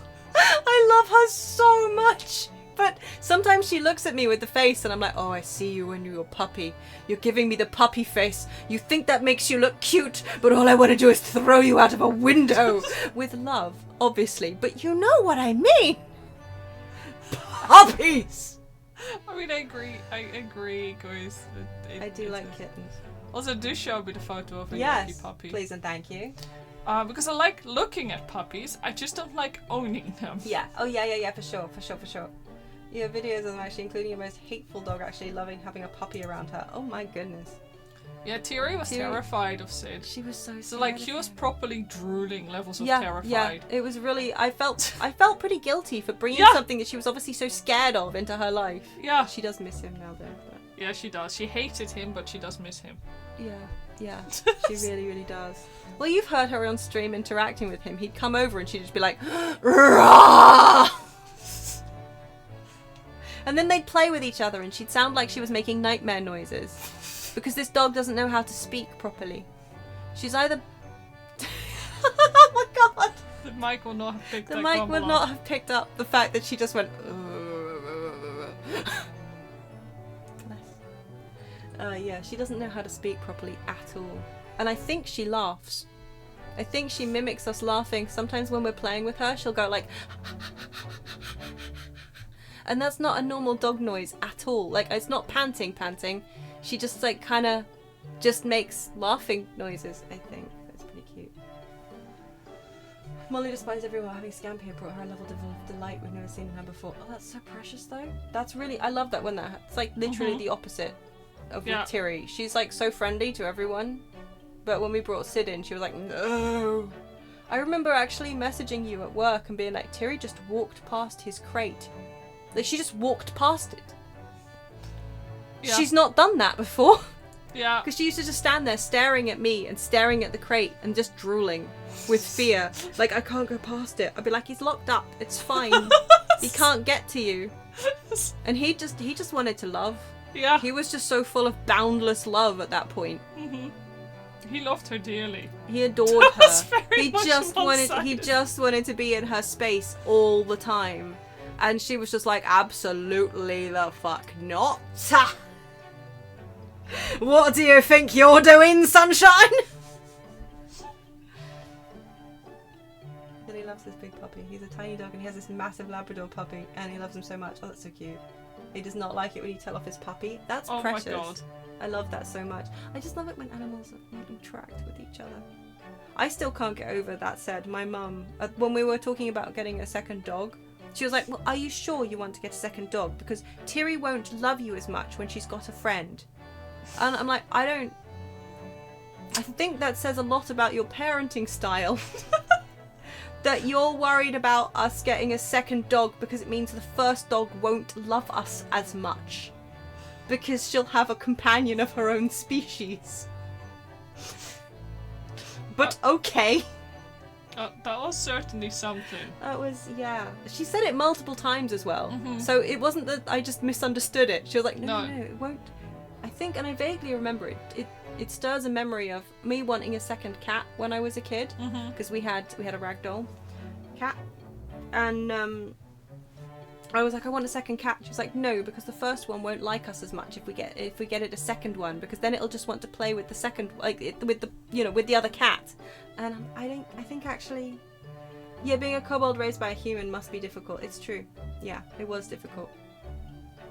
Yeah, but somehow I persevered. We should walk the dog. Walk the dog, yes. It's just like, bitch. As delightful as it is. She's wanting attention. She wants attention, and she should sleep. Yes. We should sleep. We should sleep. She's sleeping, no problem. Yeah, it's true, she is. Well then. But yeah. Bedtime. Let's go. Do you the honors. To me, the honors. Well, one of the videos you have is like 30 mug. Oh! Damn it.